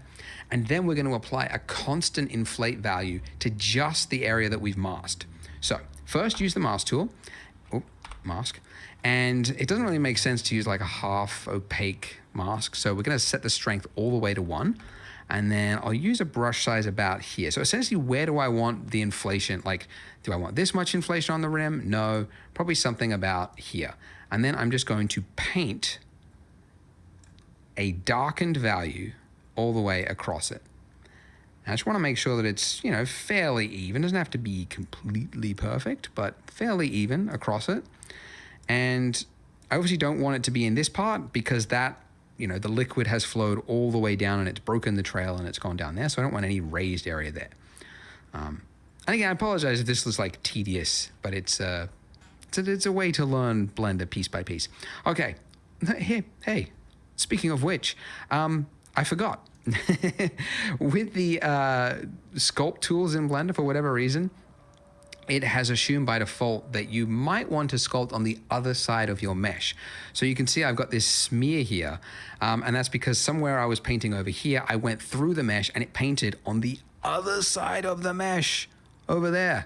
Very annoying. So I can undo it. It's just easier than like repainting that whole thing. And what you want to do with your mask tool is underneath brush, set it to front faces only. And that means when you paint, it should mean that as you draw, it could still happen, just be careful, but it should happen less. It shouldn't happen like on the opposite side of the same mesh. Anyways, it should happen less. By the way, I didn't call it out because it's not essential, but if you do ever want to isolate and only see the selected object, / is the isolation mode. So / on the number pad or the actual normal keyboard will pull you in and out of that state. Anyway, so now with the mask brush, with front faces only enabled, I can paint along it, and it should happen less, essentially. All right, I don't know what to say, but this doesn't take long once you've set it up. And assuming you've got the strength of 1, by the way, you don't want to have areas with like half opaque, right? Because we want to have a constant value across it as we inflate it. And we should get a nice raised edge that goes all the way along the donut. Okay, great. Just clean it up if you've got any areas that look a little untidy, a little unkempt. Yep, awesome. All right, so as I mentioned, the mask will actually mask out the area, so you can't paint on it. We obviously want to only paint on the area that we mask, so we want to invert it by just hitting Control-I, same hotkey as Photoshop, etc. And then, obviously, if we went to the inflate brush and then we just painted, like, yes, we're only now painting onto that area, but it also doesn't solve our problem of like different values across it. So we want to apply a uniform inflation on just these areas. So there is a tool in the sculpt tools called, where is it? Mesh Filter. So I will be honest, it's probably the laziest implementation of a tool in Blender. Like, mesh filters, they're not really well documented. You kind of have to just learn how they work. But unlike all these other brushes here, the way this one works is it's applying a uniform value to the entire mesh. So it doesn't actually matter where you click on the mesh, it's going to apply it. And it's applying what is in the filter types listed here.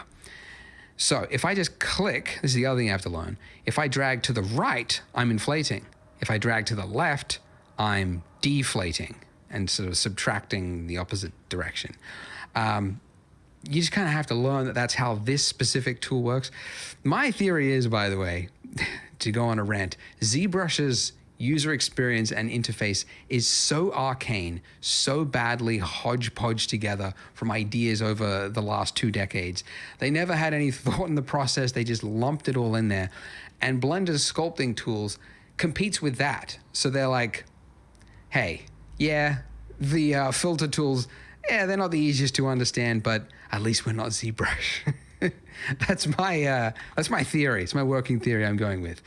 But anyways, point is now that we're in this, you could see we're applying a uniform value to everything. Hooray for us.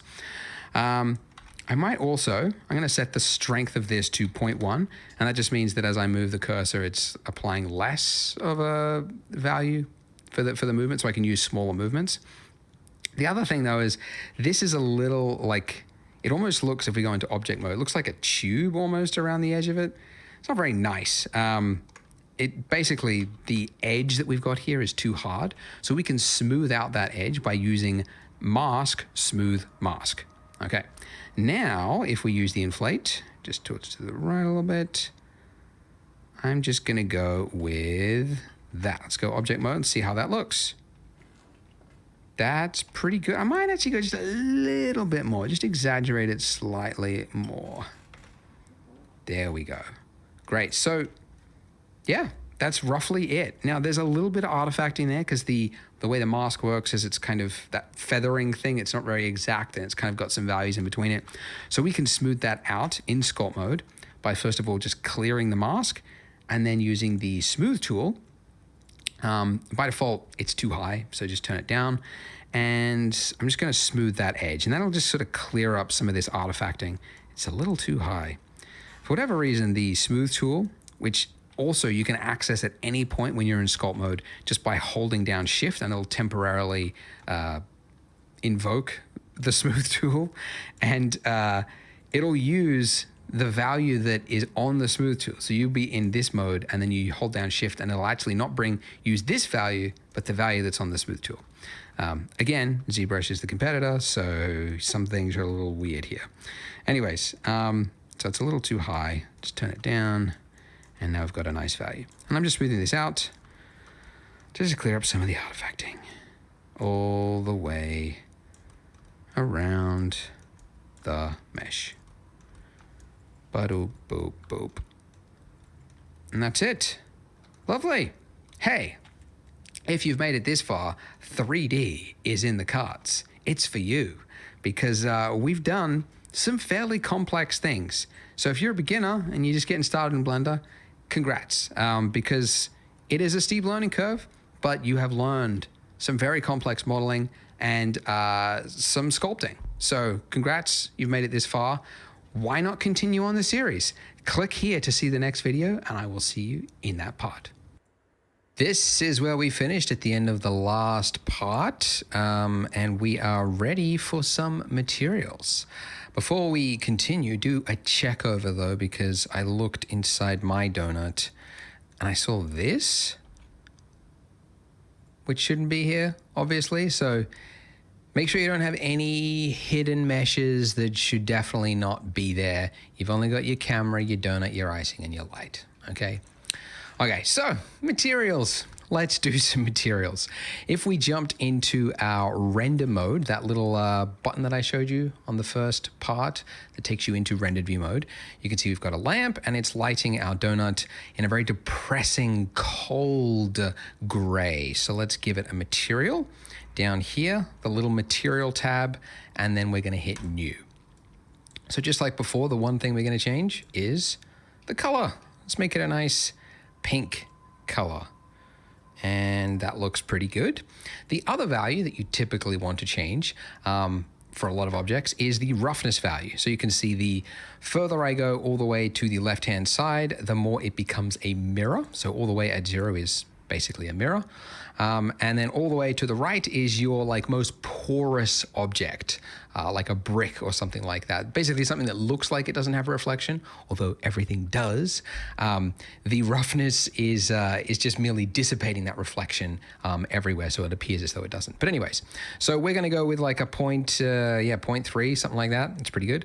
And then for the base of our donut, we're going to give it another material, and let's go with a nice orangey yellow, which we will change later on, so it won't matter anyway. But that's good. Great. Look at us. We've got a donut. By the way, we'll add some subsurface SSS later on to make this look a little bit more milky, but for now this is good. Now we want to put our donut onto a marble countertop. So first of all, we need that countertop as a separate object. So Shift A, and the one we're looking for is again under mesh, and we're going to go with a plane. So a plane is just a square that's literally made up of 4 vertices. It's the simplest object, but the most versatile, that you use it all over the place. I think I'll make this look a little bit bigger. So let's just scale that out with S and then click. Okay, so we want to make our donut rest onto the countertop. So if I selected my donut base and moved it up, well, there's a problem, right? We need to have both of these move together. So if you want to have one object basically attached to another object while still being its own separate object, you parent it. So the way we parent it is, first of all, you select the object that you want to follow the other object, so the child, and then you select the parent. So holding down Shift, I'm going to now click on the donut base, and then to parent, it's Control P, okay? Or again, if at any time you don't know what it is, just hit F3 for search, and then we can just type in parent. Now, by the way, with parent, you get a number of options here. The one you actually want is keep transform. If you just do object, it means if you've ever moved the object like off its base or whatever like that, it'll then like clear its position. So it's actually not the one you want most of the time. So it's keep transform. Now that I've done that, if you've done it in the correct order, you should be able to select the base and then move it, and the icing should go with it. If it doesn't, it means it's probably parented the other way. So again, make sure the object you want to follow the other one is selected first, and then the parent is selected last. Okay. So now I'm going to move that up along its Z-axis. So G, and then just a middle tap and pull it up till it's resting on my counter. Haha, lovely. Now don't worry about this looking like cartoonishly bad in terms of realism. I'm going to show you a button later on, which is just going to make this look phenomenally realistic. That's going to be in some later parts. But for now, this is fine just whilst we work and piece the scene together. So for our countertop here, we need to give it a new material. And then underneath the base color, you can select not just a color by clicking the color, but the little dot next to it, that little yellow thing doesn't look like a button, it is. If you click that, you get this this pop-up, or pop-down in this point, which just gives you a number of options. And the one that we're looking for is image texture. So essentially, it's replacing that import from a flat color to an image texture property. And it's now black, and it's asking you what image texture. So we need an image texture. Now we could go to just Google Images and just find any old marble texture, download that. The problem usually with textures on the web is that what most people call a texture is not ideal for 3D. Most textures are good for websites, but for 3D, we need extra information to tell the 3D software how the material property looks. Like, how does it reflect light? What do the bumps look like across the surface? And all that information is never available on these sites. So to find those textures, you have to go to a separate dedicated website. And the website that I recommend is Polygon. And the reason I recommend it is because it's mine. It's my website. That's why I recommend it. No, I started it 8 years ago because I was pretty dissatisfied with the quality of the texture websites that were available at the time. So I used my YouTube money to invest in a team and some high-tech equipment. We went out into the world and we scanned stuff to a very high quality standard. And over the years, we've grown it to include models and HDRIs as well. And obviously, a lot of this stuff is paid, but we also have a free range. And obviously, we're going to be using a free texture for this part. So this is the free texture. This is the one we're going to use. And first of all, although it is free, you do need to sign up for an account. So you can just sign up with Google. That's usually the easiest one. It's a couple of onboarding questions. I would like to actually know how you, are you a professional? Are you a student? That's kind of interesting to me to know that. And then when you get to here, you're just going to say continue with free account. But power through that. And if you click the link in the description, again, this is the marble and we just want to hit download. And you'll see in the bottom right-hand corner, it's downloading. It is a large size, but this is because it's 8K and we've got maps at like 16-bit depth to get all of that accurate information there. But once it is finished, it'll just appear in your downloads. Then you just unzip the zip file as you would normally. And then finally, you should see some glorious high resolution images and ones with extra information like roughness. Very, very subtle, but will come through when we do the render. So back into Blender where we've got that image texture, we're going to click on open. Then navigate to where you unzipped it and then just click on the one that ends with COL in the name and then just hit open.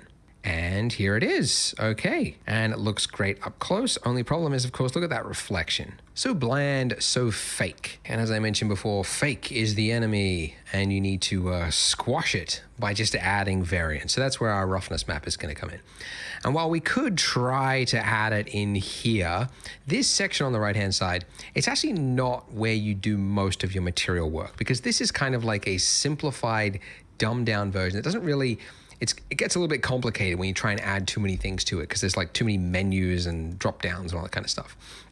So instead, if you go to your shading tab at the top of the screen there, this will change the layout of the screen to something completely different we haven't seen before.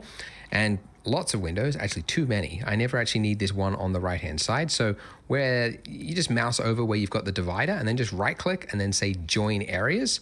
And then you want to join it to the left to close it. And then I'll do the same here because I've never needed those on the left-hand side. So I've just got my view at the top here and then this one here.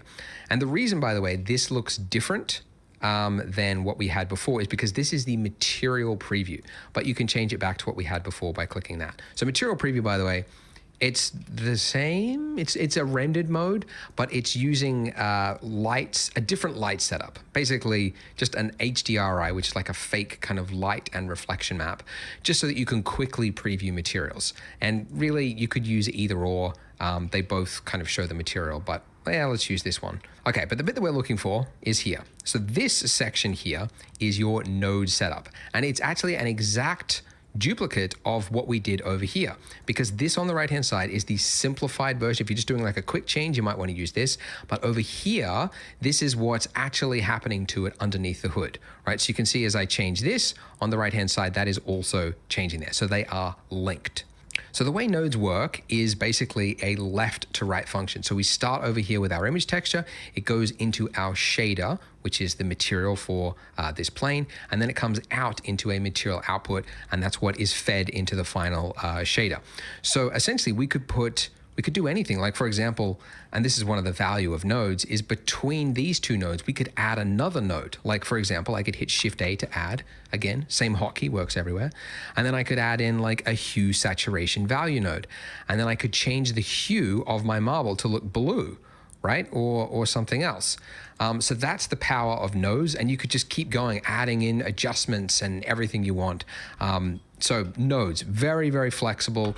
They do look daunting because they get all these like, squid looking lines going everywhere. But it's very, very convenient, very customizable. Okay, but we want to add something to our roughness so that we don't have a flat single value roughness, which is what that is currently. We want to use that map that we just downloaded. So one, you could hit Shift A and then add an image text this way, but actually we could also just drag out from that input there and then just do a release, and it'll now say, what do you want to add in this input? And we could type in image texture color and then hit enter. Then here, go to that same place that we unzipped it, and then we're looking for the one with roughness in the name. So roughness in the name, and then hit open. Okay, so this is better, right? You can kind of see we've got some detail there, but it doesn't look quite right. Something is not going right. It's because when you add an image texture, Blender doesn't really know what type of information it is yet. And by default, it's looking at the color information, even though there isn't really color there. So instead, we need to tell Blender, this is a special map, and we're just looking at the values, right? So essentially, the color space here, we need to change it from sRGB, where it's a standard photo color, to instead non-color data, or just non-color, I guess they've changed it. But now you can see that looks correct, right? So look at all that. We got scratches, we got smudges. It's infinitely more realistic than what we had previously. So beyond that though, we could also add in little tiny bumps, okay? So bumps are in a place you would not expect. There's not a bump value here. It's actually under normal. So normal, you hear that word a lot in 3D. It just basically means the face, which direction is the face pointing, right? So if this is your face of the plane, you're pointing this way, that's the normal, right? But you can change the normal information to kind of tweak it to pretend like there is detail in that, okay? Essentially, we can plug in a specialized map called a normal map. Okay, so we're going to drag out from that normal map and then release and then image texture. That's the last use thing. That's the one we want. I'm just going to click color, then drop, and then hit open. Go to that same folder, and then this is the one, the purple one. It's the weirdest looking map. You always know you're looking at a CG texture map directory because it's the purple one and it's got NRM in the name for normal. And hit open. And just like before, it's not going to be correct because it thinks this is a color image texture, just like for photos. So we need to change it again to non-color data. And now you would think that would fix it, but no, it looks even worse. What did we do?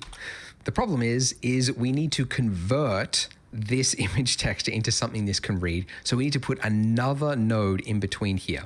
So the node is found under Shift A for add, then vector, normal map. So click and then just drop it here so it highlights between it and then just drop it. And it will now finally be correct. And if I go full screen with control space, I didn't mention that before, but yeah, control space, and then you can go full screen and you can see we've got very subtle little chips and divots across the texture along with those smudges, and it just looks way more believable. It means you don't have to worry about this part of your scene. It's just going to work and you're going to get all that detail for free, and just makes life a little bit easier.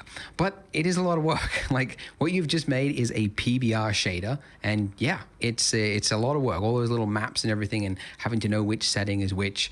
But it is a very common thing to learn, so that's why I wanted to include it in here. If I could plug my own website again, though, I will say we did hear you, because a lot of people say that. So we actually made an add-on called the Polygon add-on, which I'll actually show you how to install later on, because that is actually important for 3D, because you use a lot of add-ons. But to plug it very quickly, it actually does all of that without you having to leave Blender. So it'll download the texture for you. There we go. See, it's downloading. It's actually faster through the add-on. And then once you've got it, you just hit apply, and then it will do all of that node work for you in the background, and it'll just apply it to the mesh for you. So you don't have to do all that all the time. And in fact, most people, I think, if you're working on big scenes, you're using libraries, you're using add-ons like this, so you don't have to do it all manually all the time. But it is important to know the process, so that's why I wanted to show it. But anyways, this was our material and we are happy with it. Well done. Let's go back to the layout tab. And now we're going to do one more thing. So you see our donut base here.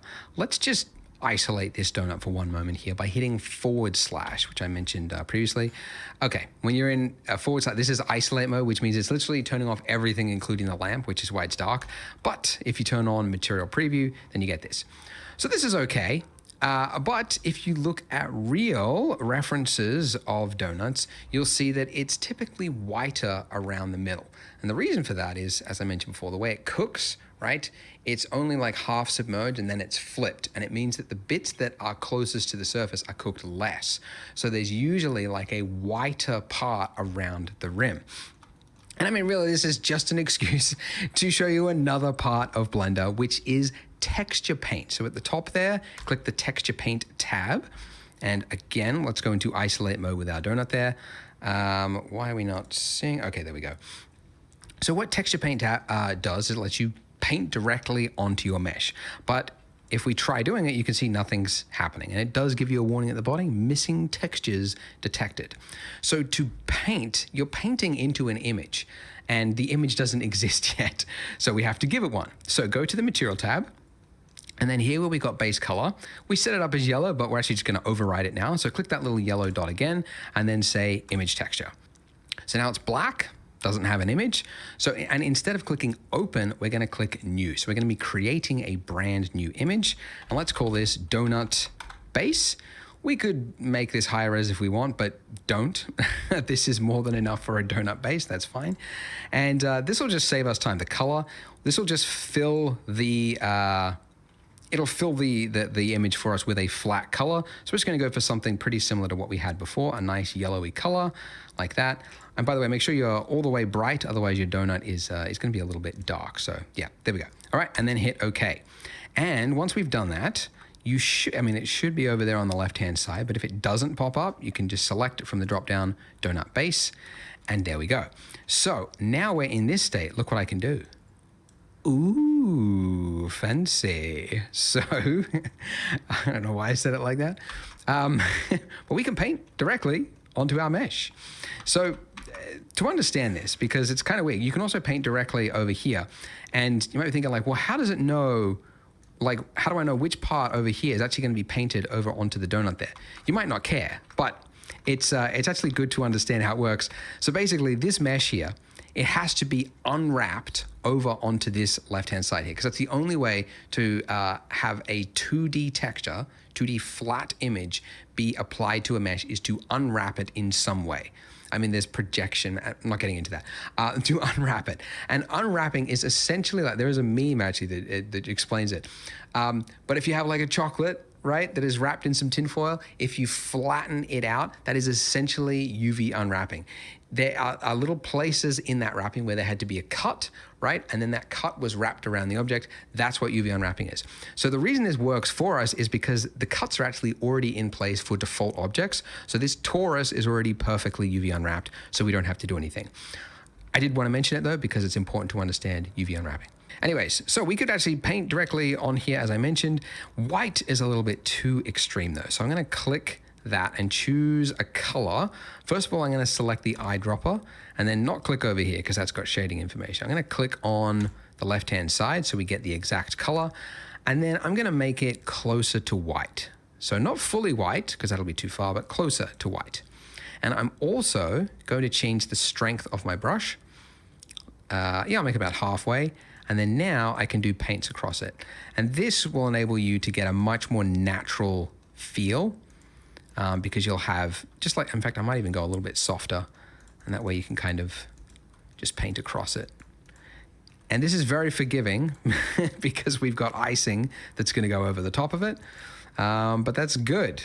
We don't want it to be too extreme. Let's just make it, I might go the other way, make this a little bit more saturated. Anyways, that's basically all we need to do. We just want to just dab our toes into the field of texture painting.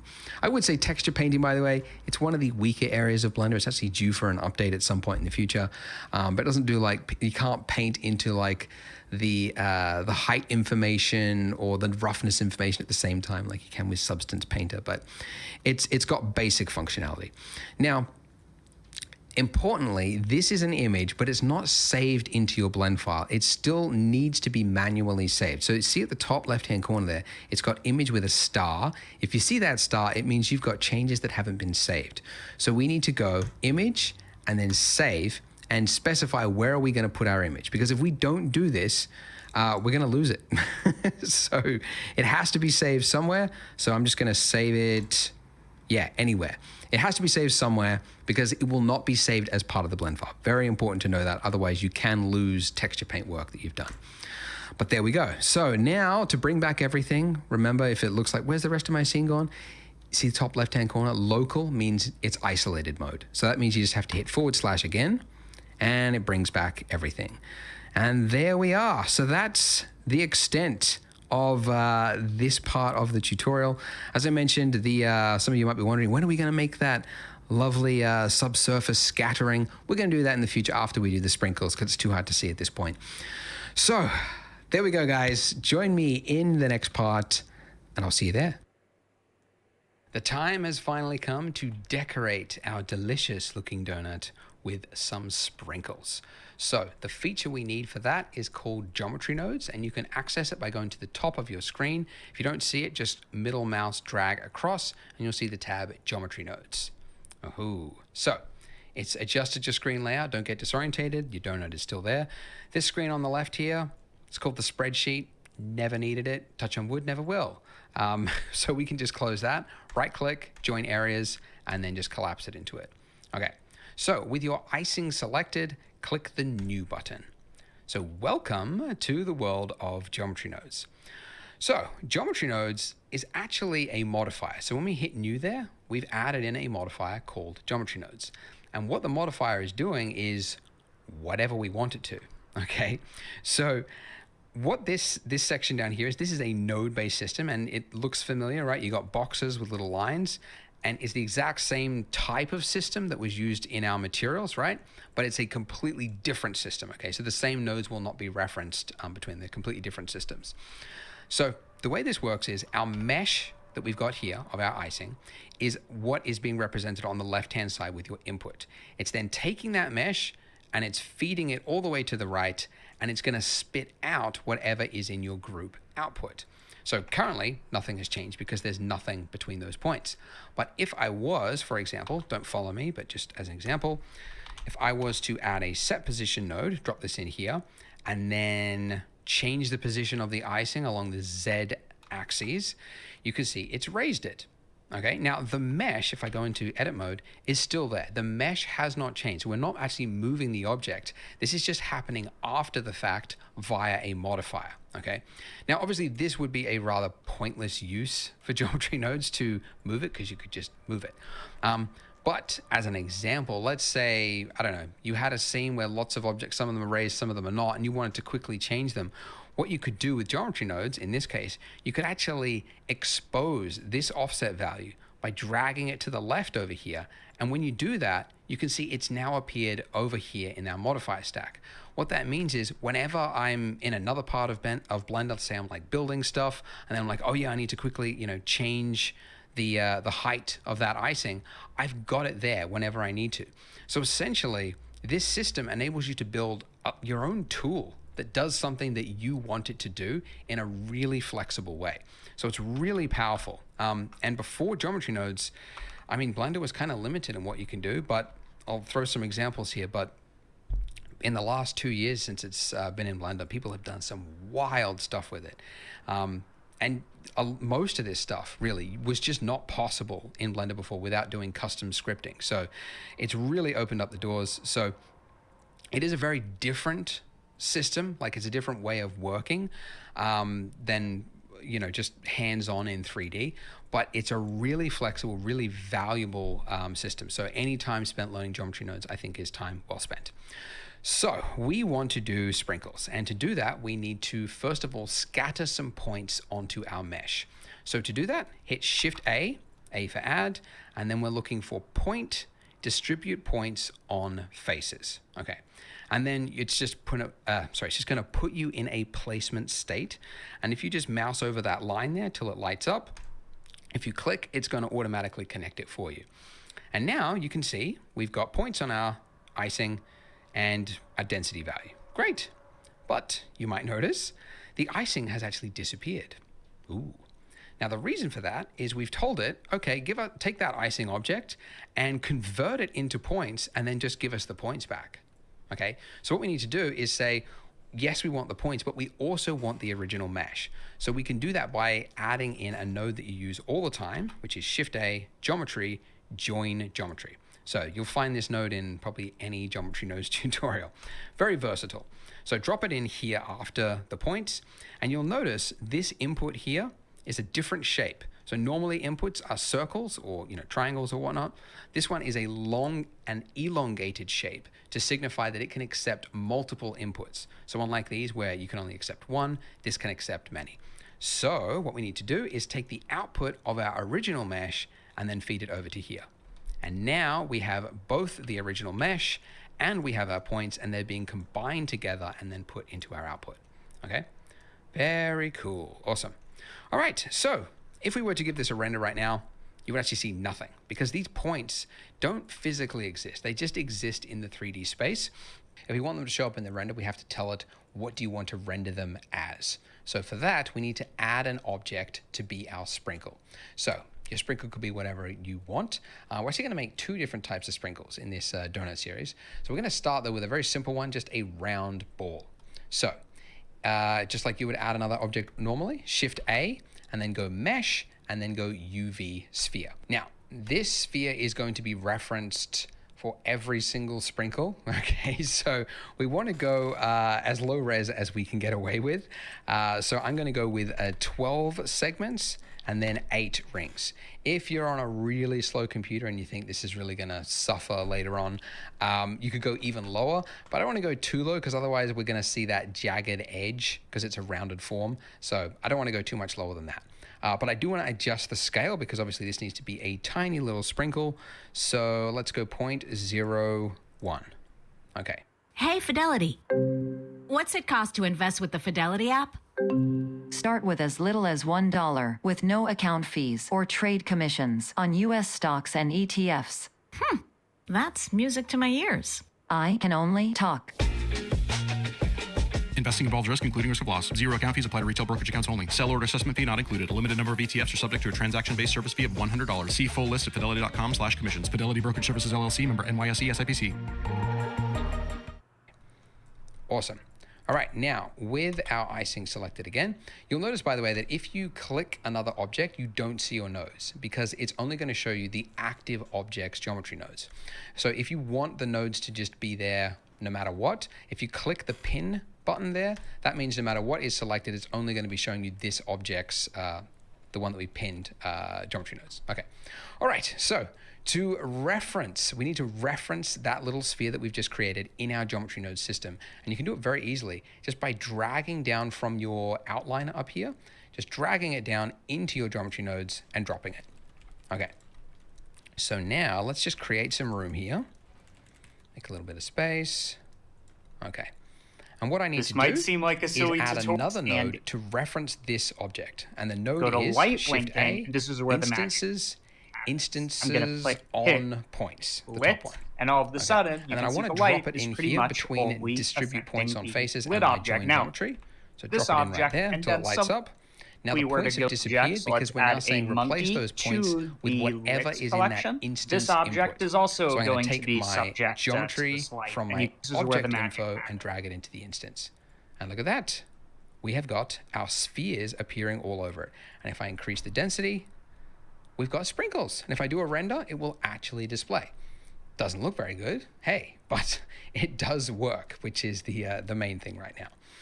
Okay, so first things first, you'll notice that as we increase the density, first problem is that they're crowding each other.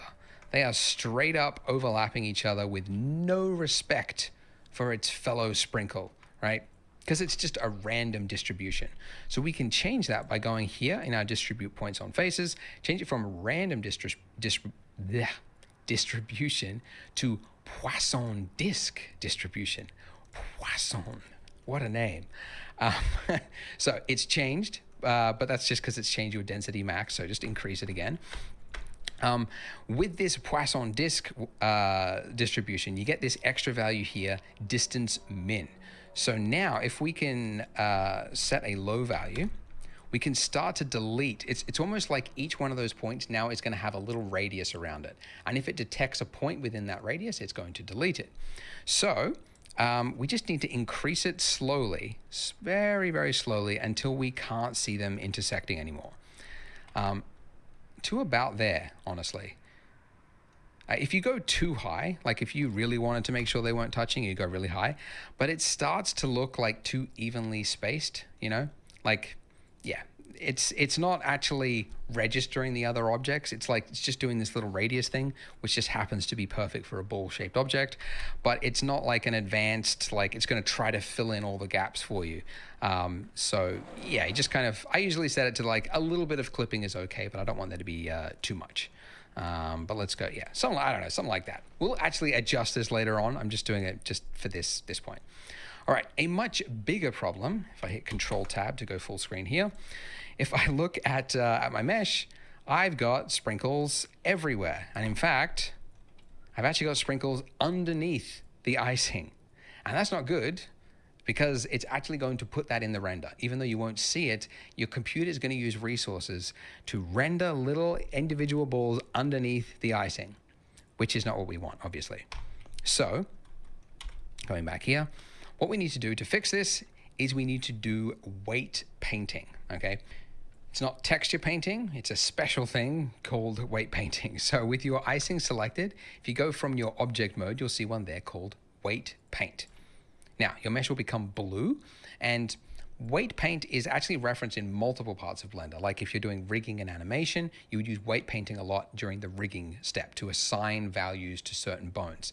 Essentially what it's doing is it's allowing you to paint a value between 0 and 1 onto any part of the mesh and then reference that however you want. So we can then reference that weight paint mask in our geometry nodes and use this almost as, well, exactly as a mask for our sprinkles. So if we just do some paint right here on it, you'll see that we have some colors, right? Now these colors aren't going to appear in the render. It's just for you to visualize those values. The blue value means a value of 0, and the red value is a 0 of 1. I believe actually in maybe not the next version of Blender, but maybe the version, I don't know, but they're planning to change the colors of this. So depending on the value, on how late watching this you are, your colors might be different here, but it should be the same. Essentially, you should have a brush of 1, and you should be able to paint from 0, which would give a blue value in this case, to a value of 1. So whatever is 1, whatever is red, is where our sprinkles will go. But you'll notice that this is not having any effect, okay? So we need to reference it. Now, that weight paint that we just did is actually, if we go to our data tab here, it's actually a vertex group, okay? So that's where that paint went. So you could actually create multiple weight paint types just by like creating them here. But we've just created one and it's added one here for us. So we can give it a name by double clicking it, and let's call it sprinkle mask, okay? In fact, is it a mask? It's more of a density, sprinkle density, I guess, because it's not a masking out. Anyway, all right, sprinkle density. Okay, and where I want to reference this in my geometry node stack is in the distribute points on faces. There is one value here called density factor, which we got when we used the Poisson disk thing. And this is just a value of 0 to 1. Very convenient. So if I drag out from here and then release, I can add in a new node and it'll just automatically connect it. And the node that you're looking for is called the named attribute. Don't feel bad if you're like, well, how would I know that it's called the named attribute? Because it's called vertex groups over here. You think like, okay, I'm going to type in vertex group, but it's an attribute, but it's one of many attributes, and geometry nodes can do many things, so it's just called the named attribute. So anyways, all right, so underneath name, we're just going to click that box and you'll get a pop-up or pop-down, and you're looking for sprinkle density. And there it is, haha. So now going back into weight paint mode, we can act like an artist and put the sprinkles wherever we want, sprinkles on our donut, which is really cool. So sprinkles are typically, they're like on a plate, and then the wet donut with icing on it is just like dabbed onto it.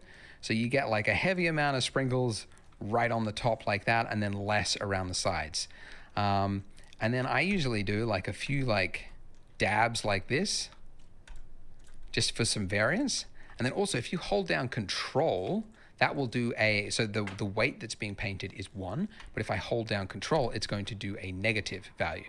And I can adjust my strength there as well, and I can just do some negative paints across it, maybe a couple here as well.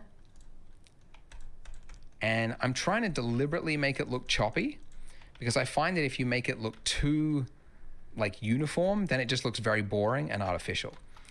Because the real world would have more sprinkles collecting in certain areas than others, right? Maybe it's just like wetter on that part, right? So more would stick to it, or more force was put on that part of the plate as the donut was dabbed into it, right?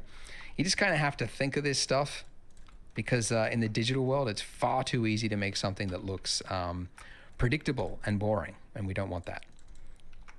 But there we go, something like that. And you could obviously finesse it and make it better than what it is, but that's what we got. You'll notice each of these spheres have a very jagged looking shape, and that's because the sphere itself down here. Oh, I don't think I mentioned this. If you want to quickly zoom to an object without having to find it and pan around, number pad period key. Probably should have mentioned that before, but we haven't really needed it because we haven't worked with that many objects. But that'll focus to that object. If you're on a laptop, by the way, you hold down the tilde key, that'll bring up this section here, and then you've got view selected right there. So tilde is that key underneath your escape key. But anyways, so this is what our sphere looks like. So right click, shade smooth, and now all those sprinkles have a shade smooth. Haha, very nice. Shading. Right, now go let to me just light show you a quick linking. little issue So that go you might to run the into. 4.1. If you were to duplicate your donut and create two, and then on the second donut you're like, hey, I want to have some spice in my scene. I don't want to have the exact same count of sprinkles across both donuts. So go Let's to give a the different value object to this one over properties. here. Well, you can see that they are now sharing the same value because this node group here is being linked across both objects. But if you wanted, I mean, you could make it its own single object so that they're not linked. But if you wanted everything else to remain the same, so that let's say you change the sprinkle at some point, that's preserved across it. But that one value, you want to be different across multiple objects. And all of a sudden, you can see the light is pretty much So just like what I did at the start, if I drag out from the value I want to expose, and then I put it up to here in my group input, the empty slot, if I just release it, it's now disappeared, the value's disappeared from here, and it's now appeared in my modifier stack over here. And now I can put in a different value. So this has now got a value of 2000, and this one is 500. So essentially, by dragging it out and exposing it, it's essentially removing the value from this node setup and saying this is its own separate thing, which is independent per object. And it has a two birds, one stone kind of effect that it makes it more accessible. So in a completely different part of Blender, I'm working on my scene and I'm just very quickly giving different sprinkle amounts to different donuts, right? Like a madman, right? No one can stop me. But yeah, very cool. And that's now exposed. Oh, the other thing we probably want to do though, with that, this group input here, is I want to give it a different name because density max, not really that useful. I can call it sprinkle density, right? So now it's like a fully customized little node group that I could drop on any object. I could be building a car in the future and I'm like, it needs sprinkles. And I can just drop this on it and I've got a sprinkle density value for my car, right? So you can see how geometry nodes, you can build something really customized for what you want, and then it's just readily accessible every time you need to use it. Awesome. Now, one issue that I will show you with this, and actually it's not specific to geometry nodes, but this entire time for all these videos, we've been building a donut which is too big. So if you hit N in your properties, oh, that's the polygon thing, you can see the size, the dimensions of your donut is 1.2 by 1.2 meters, which for Americans, oh, actually, yeah, you can change it. You could change your units to the wacky imperial one. Yeah, 4 feet, right? Okay. Which is way too big, okay? Now, why does it matter, right? Because okay, if you're looking at this, how are you to actually know that this is 1.2 meters rather than the regular size donut? It doesn't actually matter yet, but when we get to rendering with depth of field, or maybe you want to import other objects from other scenes, having a value that is actually true to the object will save you so much time, and it'll also make it so that your camera settings, etc., are actually correct. So that bit is very important. So essentially, we should resize this. And really, a real donut is about 12 centimeters, which is exactly 1/10 of what we've got right here. So if we select everything in the entire scene, which you can do by just hitting A for everything, I don't know, A for all, yeah, that makes more sense, okay. Then if we hit S to scale, okay, we're now in a scale, oh, actually, okay. Well, now it's gonna scale it and the plane is gonna be off the ground. Okay, all right, well, let's not scale the lamp and the camera. So everything else, selecting the donut, the lamp, the donut, the plane, and the sphere, then S, and then I want to scale it by exactly 10%. Now, how could I do that? Well, if you look in the top left-hand corner, you've got the values there. And if I went to 0.1, then it would be exactly 1/10 of what it was. But how can I get it exactly at 0.1? Well, two things. One, if you hold down Control, when you're moving any value in Blender, it'll move it in increments, which in this case is 0.1. But you can also actually just type in the exact value you want, 0.1, and hit Enter. And now, if we look at the size of our donut, click N, hit N, you can see it's 0.12 centimeters. Yeah.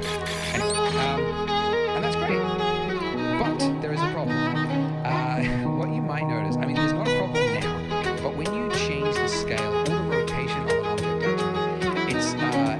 it's only changed its its local scale. It hasn't actually applied it on a global level yet. So the sprinkle here and the donut have actually got a pretend value. The scale is set at 0.2, and it's almost like it's saying to the scene, that's not its real scale, it's just been faked to be that size yet. It needs to be applied if you want to confirm really that this is the true scale or rotation of the thing.